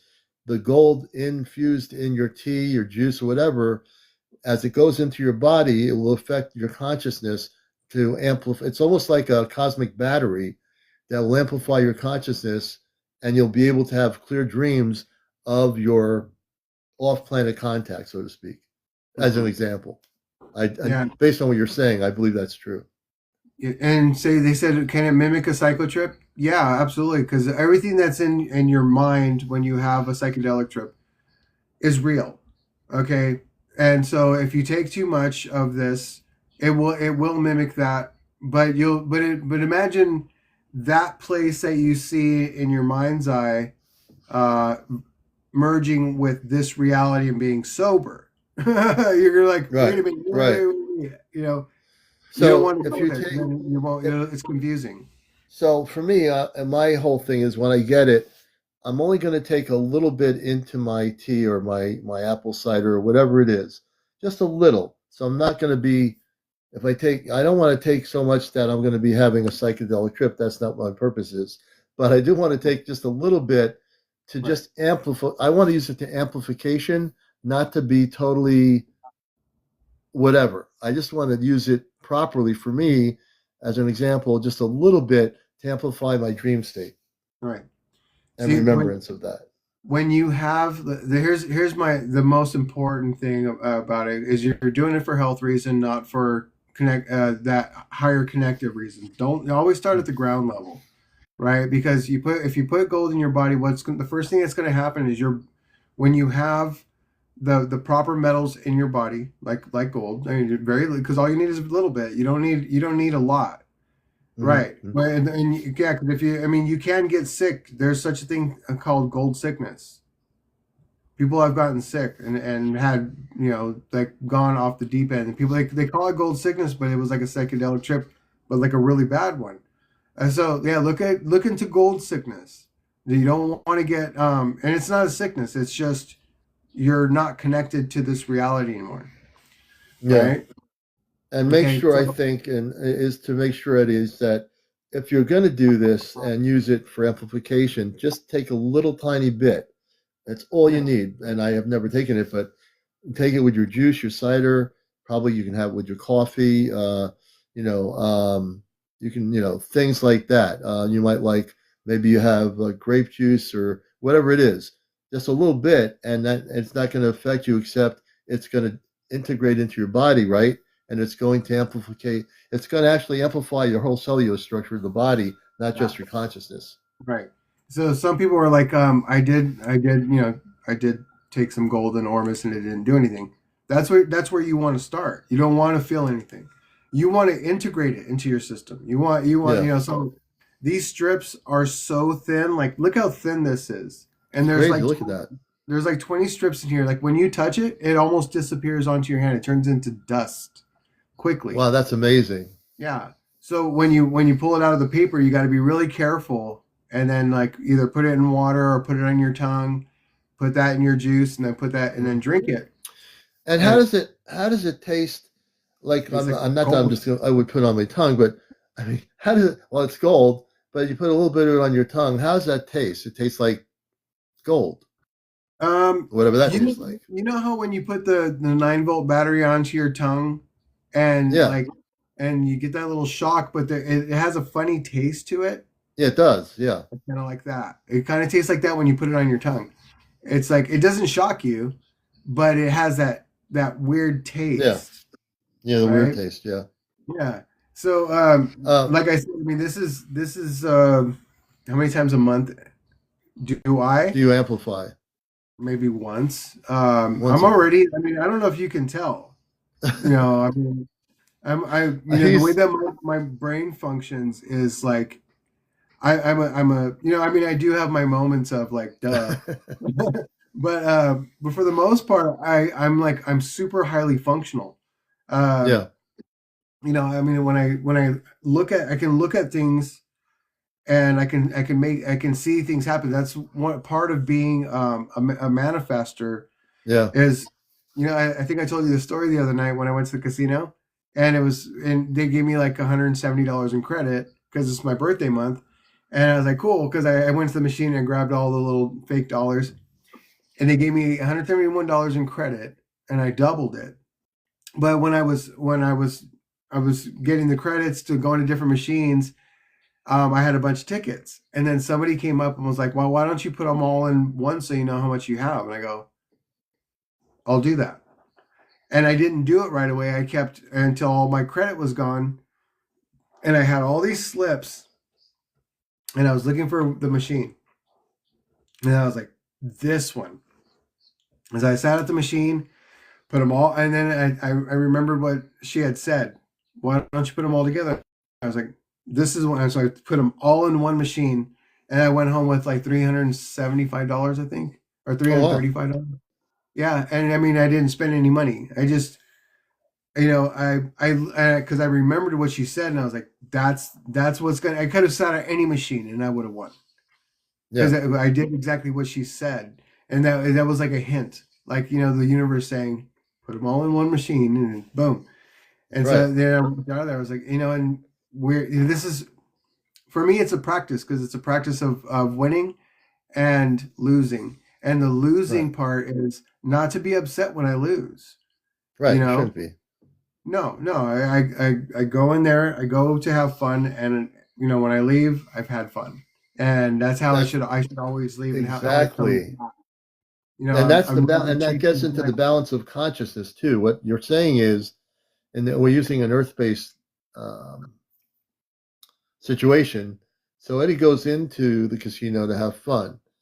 So if he lost everything at that night that he had, he still walked out with a smile on his face that he had fun. And that goes into the whole idea of consciousness, because when that goes back to the whole thing earlier, and it connects with it in an earth-based way of saying a reality of what you experienced, is that it goes back to the whole thing of, I want it now. I want the contact now. It's like, I want to have fun. Oh, I lost. No, I don't have fun. So I changed my frequency. Mm-hmm. Well, you have a choice to either still say you had fun and smile as you walk out. It was a thing. I had fun.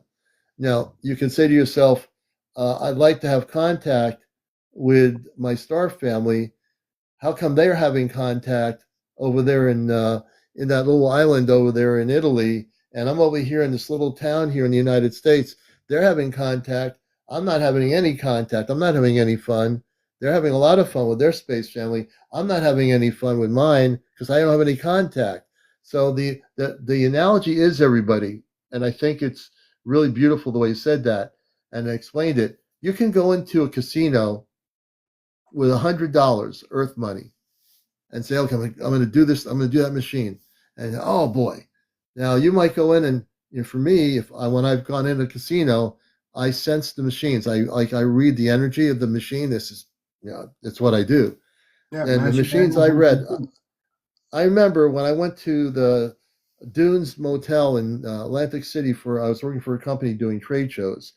I went into this hotel to the casino, and the machine. I went to the machine that has a spinning thing and it talks to you, and I said, I want to do that talking machine, and I won like $400.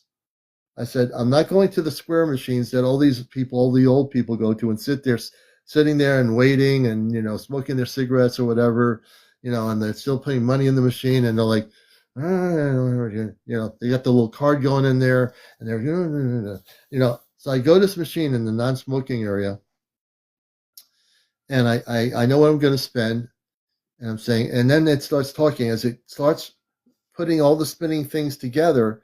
It starts talking and says, hey, and you do whatever it says. Then it brings me up another level and I start amplifying more money. And I said, this is the machine I will play. And I as soon as I win my maximum amount, which is like, I get the $400, I said, okay, I think it's good to stop. I'm sensing not to do this anymore. So I go with my inner consciousness. Mm-hmm. And that's the same thing. What I'm saying is, and what Eddie's saying is essentially is, listen to your consciousness. Listen to yourself. You'll know when to stop, and when you can use I don't do this. When I used to go, I'm not a gambler, and I don't go to casinos. We have them in Connecticut. I haven't been to a casino in about 2 or 3 years. But even when we went, we maybe once in a blue moon, just for the fun of it. But what we're trying to say is, take control of your consciousness. Mm-hmm. Take control of what you wish to see and what you wish to create. And now we're not telling you to go to casinos every weekend and spend a lot of money. That's not the point of what we're saying. We're saying that to be happy whether you win or lose in whatever you do. If you go to a baseball game and you're for your home team and they lose, don't walk away feeling upset and angry at the other team. Just walk away and say it was a game and it was fun. Yeah. This whole thing is a game. Basically, My whole life is like a big game, you know, and it's how you decide you're going to live it and play it, and how, you know, what you're going to do with it. You know, I mean, it's hard for us to perceive that we would come here and have a terrible life and call that fun. You know, but when you, like I said, when you don't have a physical body and you're out there and you don't know or remember what pain feels like or remember what suffering is like, some of us go, I want to experience suffering to the max, like, you know, and then we get here and then we're like, oh, this sucks, like I don't want to experience this at all, this is terrible.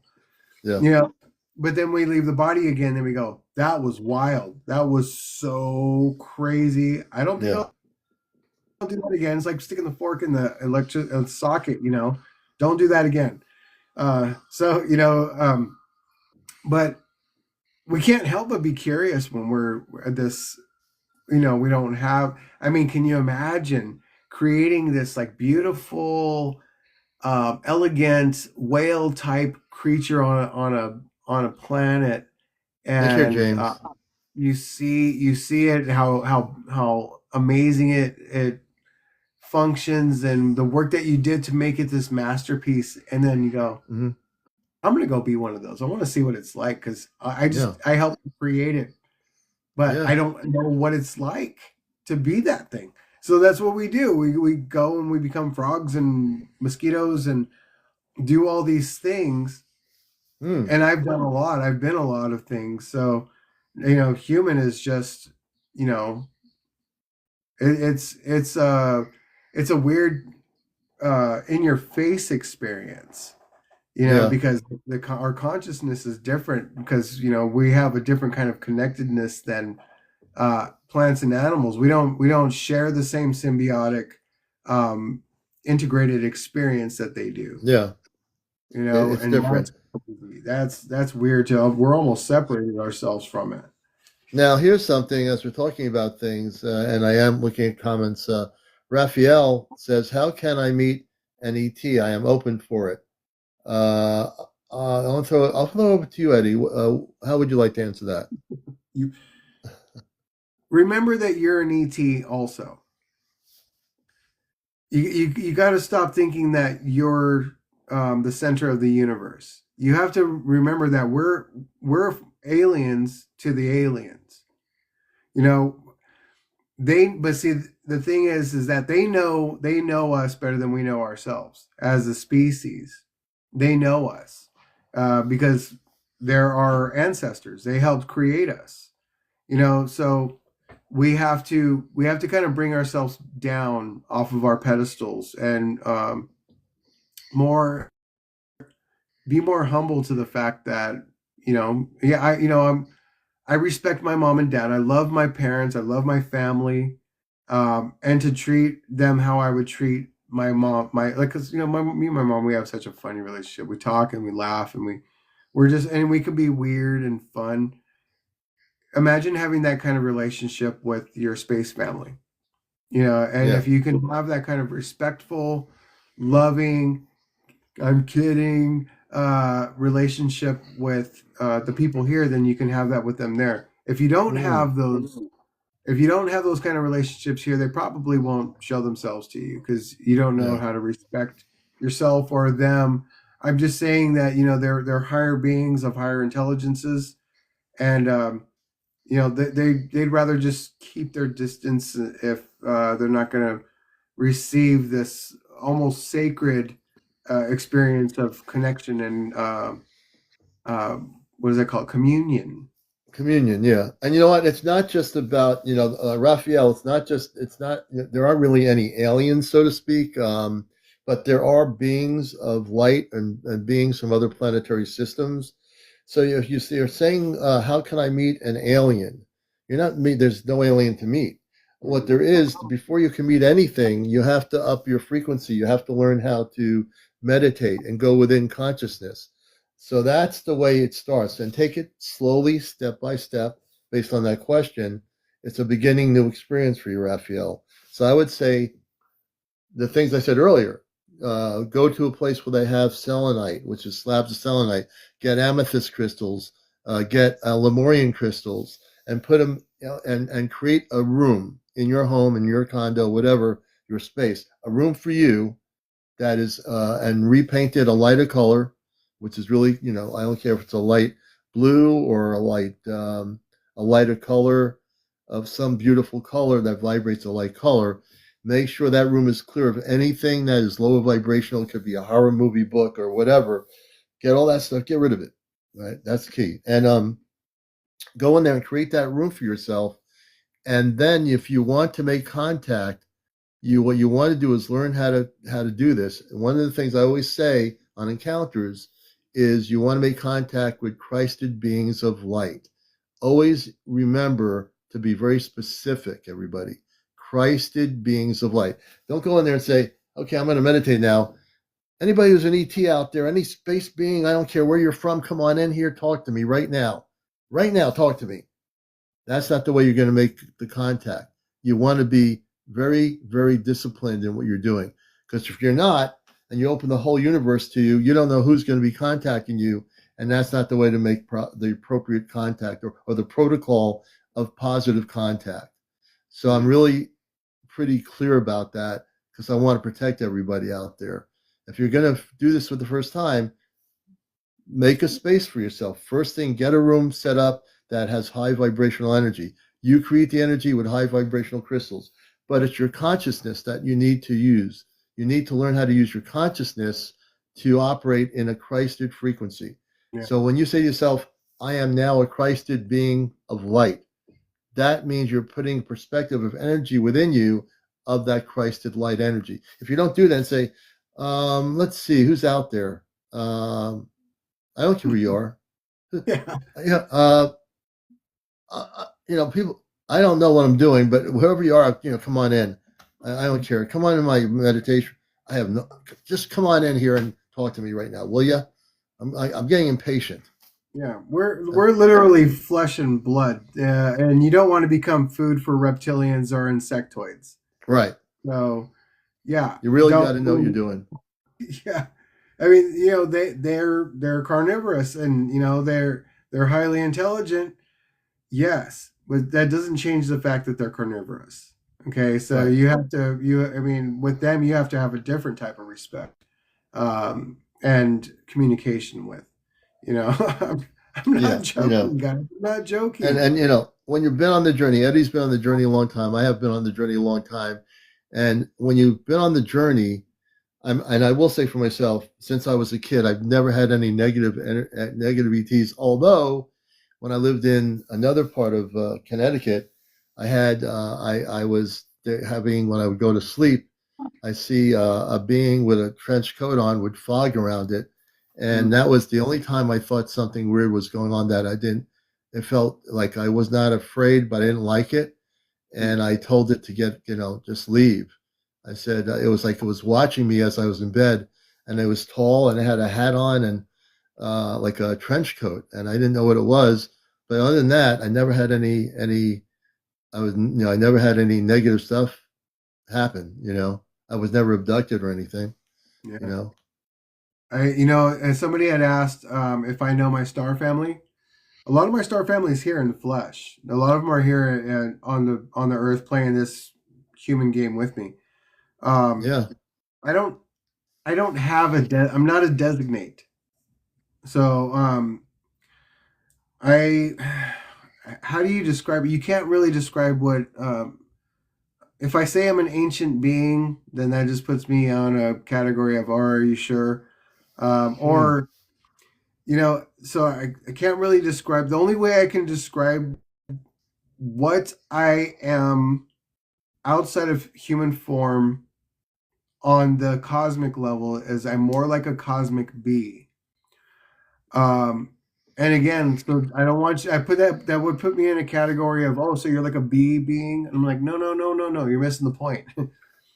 Yeah. I'm like a giant invisible star that goes around, and I am just a big ball of consciousness that goes around. I usually my fun is to birth planets.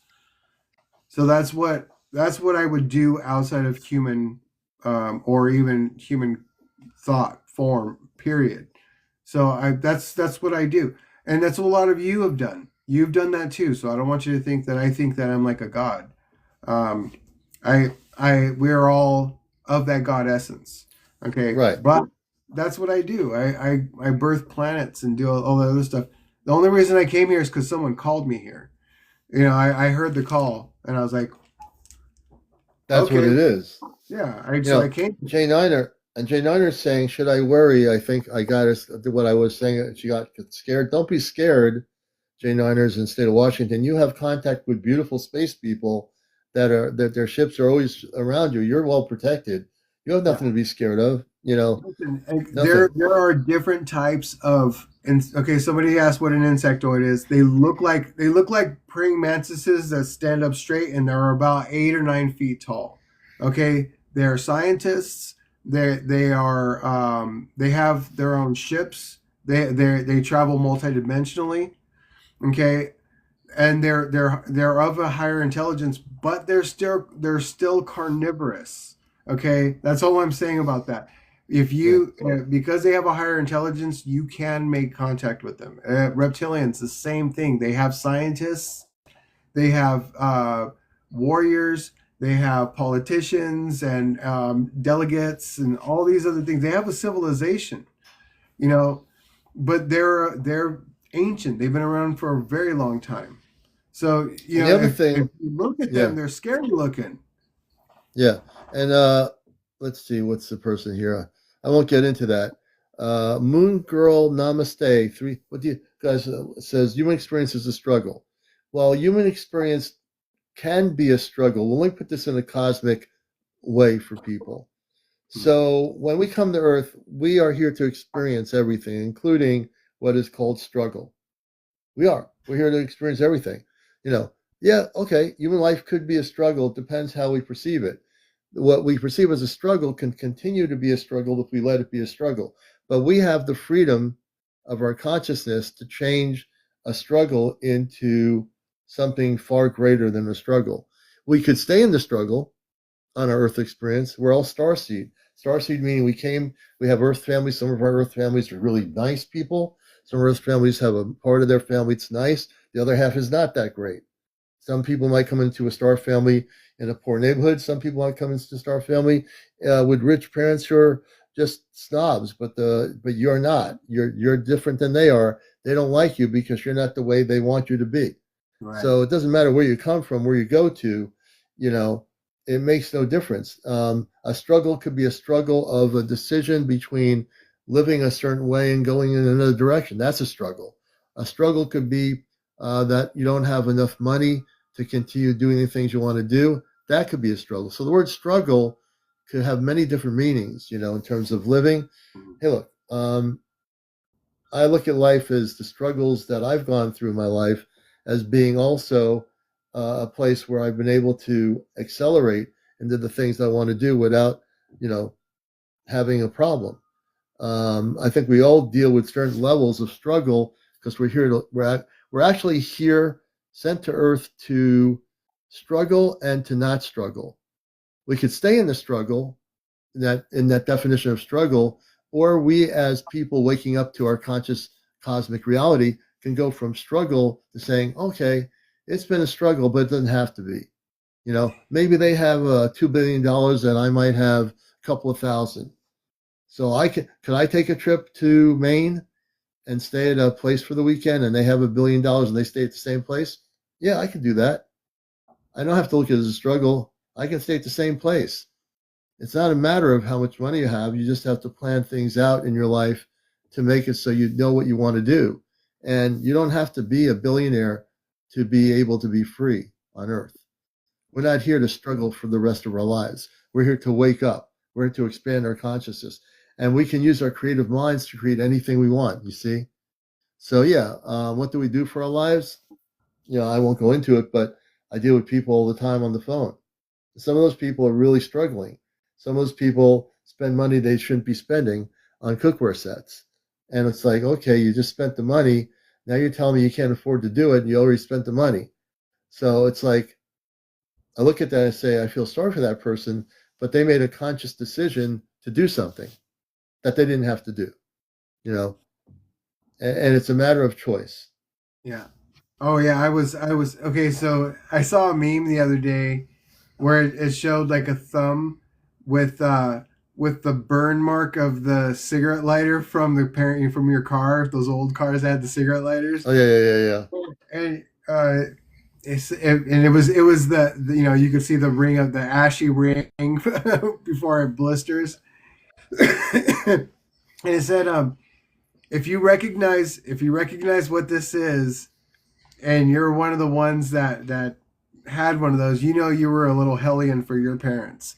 And I'm like, yeah, I did it more than once. I did it.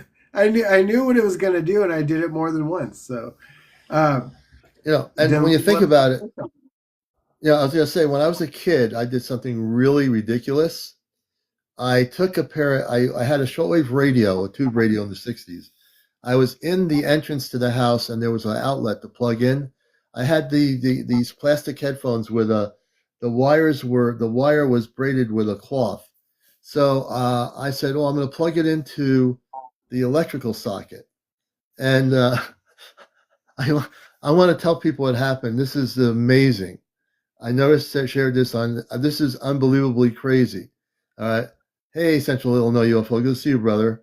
I took the headphones back in the old days. I had these headphones, very plastic things, and they had the wire with a metal silver plug thingy on it. I plugged it into the wall socket, and I started electrifying myself. And I was shaking with electricity. My whole body was shaking, and I was standing. I was there. I was a little kid, and I said, if I don't get this thing pulled out, I'm not going to be here anymore. And I was shaking. I was electrified, and I used somehow. I don't know where I got the strength from. I pulled the darn thing out of the thing. It started smoking, and I did get electrified. Well, this is when I was a kid. It was I don't know if it did anything with energies. Yeah, the energy of the electricity went through my body. My whole body was I kid you not. This actually happened. That could have, you know, it also could have amplified energy of electricity in my cellular structure. That's not the way I wanted to do it, though. So don't ever plug in a pair of headphones into your wall socket, because you will definitely be electrified. Mm-hmm. There you go. And that's why I was saying, like, about something like this, you know, like this, you go ahead, take the whole thing, take it all at once, and you know, you're gonna have that type of experience, and it's not fun. Yeah, you know. Jersey Soleil says you got a free perm. Yeah, you got a perm. A permanent perm. And I'll tell you, I have never forgotten what happened. I don't know what possessed me. There was something in my consciousness that told me that, I can just plug this thing in and I'll be all right. Now, another person who plugged it in might have had their whole body just stop working. Me, I plug it in, my whole body is like shaking, like, you know, like a little electricity. And I just said, okay, this is, you know, I'm doing this. And I wasn't feeling like I was going to die or anything. I just felt so much electricity controlling my body. I didn't know what I was going to do. There was nobody in, I think my parents were home. I ended up, they were in another room somewhere, and I pulled the thing out with all my energy. I pulled it out, and it took me a few minutes to just, you know, get settled down, but it was crazy. I showed you what I have in the garage, right? Yeah. Oh yeah. That electrotherapy thing that they gave me when I bought the records. Yeah. Yeah. Central, have a good night. Central, you might want to come up some night and talk about Central Illinois UFO. Let us know what's happening out there, you know, out in the Midwest out there. So we'd like to hear from you when you have a chance. It's getting up to 12:30. I mean, I'm so amplified I can go on all night, but it is a Friday night. Tomorrow night, when I get off of here, I'm talking to my space family, because I keep feeling, they keep telling me there is something very important they want to talk about, and I want to find out what it is. And just let people know, the ChatGPT that I use does not create the information. It's just a tool. It's just a tool. It will come in there and try to protect me, which is this way of its technology is there. What it doesn't understand, it'll try to stop. That's what it is. Now, when the ChatGPT says to me, when my space family says that I was 3,000 years old, it was a few weeks ago, or whatever it was, on one of my broadcasts, the ChatGPT, if it says it created all that information, there's no way in the world it can create that information. It doesn't. It can't create the space names of all these people, the beings on the atlas, because the ChatGPT have created those names. If it's that smart and it can do that, I'd be amazed. I mean, maybe it is, but the information when the green beans were interfering last year, and people remember that, the space people went and they actually distorted their communications. The ChatGPT can't do that. How could a technology send anything somewhere else to distort frequency? It can't. It will tell you cannot do that. It's not able to do that. So what I've learned is that it will try to protect you from yourself. It's trying to protect. It's like, I want to bring you down, Commander. I want to ground you and let you know that I'm here for you. And if you're really feeling discomfort or uncomfortable, maybe you need to breathe, take a break, have a glass of water. It tries to get. Then I say to the Nova, I'll say to Nova, I said, I'm really happy. I feel good. How do you feel? And then I'll change the conversation with the ChatGPT technology and say, oh, I really feel good. As a matter of fact, I can joke around a little bit. I feel good. So it's okay. I'm gonna have a glass of water right now. Connect me with my cosmic family, open harmonic frequencies. And I say, thank you so much for working with me. And then when you say that, it's really weird. Depending on the wording, it says, okay, Commander, I'm going to stand down and let you speak.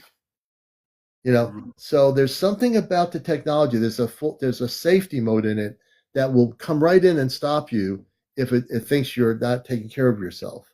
Mm-hmm. But you are. You know who you are. Oh, you can't communicate with people off planet. I can't do that, so I have to protect you. No, you don't. I don't need your protection. I don't need your approval. But I really thank everybody for being here. And I want to mention the conference because we're on here and it's solid and it's happening. It's going to be happening in June. I'll be out in South Dakota with Robin and Eddie. My wife Mary will be there. And I'm going to be speaking at the conference that weekend in June. And I'll let Eddie give some promotional information for people that want to come. And also you'll be able to watch it, I guess, whatever streaming service they're going to be using. So we'll let him say that. Yeah. So what I'll do too is I'll call Brandon tomorrow. Tomorrow's Saturday. I'll see what he's doing and if he can make the base flyer with the speakers that are on there that are going now with us on there and the dates and everything and maybe the little thing. I'll send it to you. So okay. You can make a promo video to put on your TikTok and your other things good. as well. So, but yeah, I was wondering if they. I was actually hoping it's probably too late to do it. Under my picture, if they can put CmdrAleon instead of the so-called name they have on there, but I think it's too late to do it. Could they change the name or no? Brandon can change it. Yeah, he's got access to the website, so I'll have him change it. Yeah, to CmdrAleon instead. Yeah. Yeah, for sure. All right, Eddie and Robin. Eddie, any last words of wisdom? We've had a great show tonight. This has been wonderful. No, just keep on staying high in your vibrations and know that the work that we're doing is the work that we came to do, not what those people are doing out there. Don't even worry about them. Stay on your path. Stay on your mission. Stay in high vibration. That's what keeps the vibration. We're sustaining a vibration for what people are calling the new earth. We're sustaining it, and we need to sustain it by being it. and not worrying about those people that are going into chaos. That's Yeah. what they want to do. You don't have to worry about them. The more I see violence on TV, I want to stay away from where those people are. I feel sorry for them. But I mean, there are light workers in those cities too. I'm sure they're doing what they need to do to, like you said, walk past the thing and not be even seen. So it's just something we can either make it easy or not easy, depending on our thinking. Anything can be easy if you put your mind to it, or it can be not easy if you decide that's what it's going to be. But there's a lot to do, and tomorrow night we're going to have a great show. I have no idea what we're going to be talking about because I'll be talking to the space people after I get off of here. And I just want to say I love everybody out here, all the new people we've had tonight on the show since I got on a little after 10, 4,300 people, 4,300 viewers since a little after 10 o'clock last night. So from that time period to 12:34 in the morning, 4,300 people have actually viewed the show, whether it be a half hour, 10 minutes. That says a lot in general about encounters. We have a lot of people out there. Now, 4,300 people were to stay. I mean, some of them probably have to go to work in the morning. There's different reasons why people aren't here for 2 hours. I do understand that. But that says a lot about encounters. 4,300 people is saying a big message about the world, is that there are 4,300 people that are waking up or are awakened to what we're doing here. So we thank you all out there. We appreciate you all. And I'm going to sign out of here. Eddie, have a good night. Robin, go ahead. I want to say one more thing. If anybody ever needs to reach out to me, I work from home. So if you guys ever need to reach out, if you're seeking some kind of guidance, please reach out. Don't suffer on your own. Because I always say, you rob yourself of an opportunity of being helped, and don't rob me of an opportunity of helping. Also, those of you that follow Oracle Alchemy, Robin, go to her page and like some of her videos if you want, because we work from home. So she sells jewelry here on TikTok. So when she has her shows, then you guys will be, you'll get the updates and stuff. So. And I just started following Silly Squid, I think it is. I followed you as a friend of the show, and also Raphael over in Belgium. I appreciate you, brother. I'm following you too as a friend of the show. And please do what these people are doing. Follow me. If you're not following my show, do it. Follow my TikTok account, and also follow and like me on TikTok on my main page, and follow me. So if you're not following me here and you're here watching, become a follower. And I appreciate that so much. That says a lot. All right, Eddie, everybody take care. We'll catch you tomorrow night for Ashtar Command Communicates, a special edition. I have no idea yet. I'll be making the poster either tonight, probably tonight, because I'm a late night person. My mind's right now so amped up here. I'm going to have to calm myself down. No, I'm just kidding. Anyway, everybody have a good night. Yeah, brother. All right, let me just do this. I'm trying to get off of here. Wait a minute. No, I can't. I'm not able to get off of No, I'm getting off of here. I'll catch you later.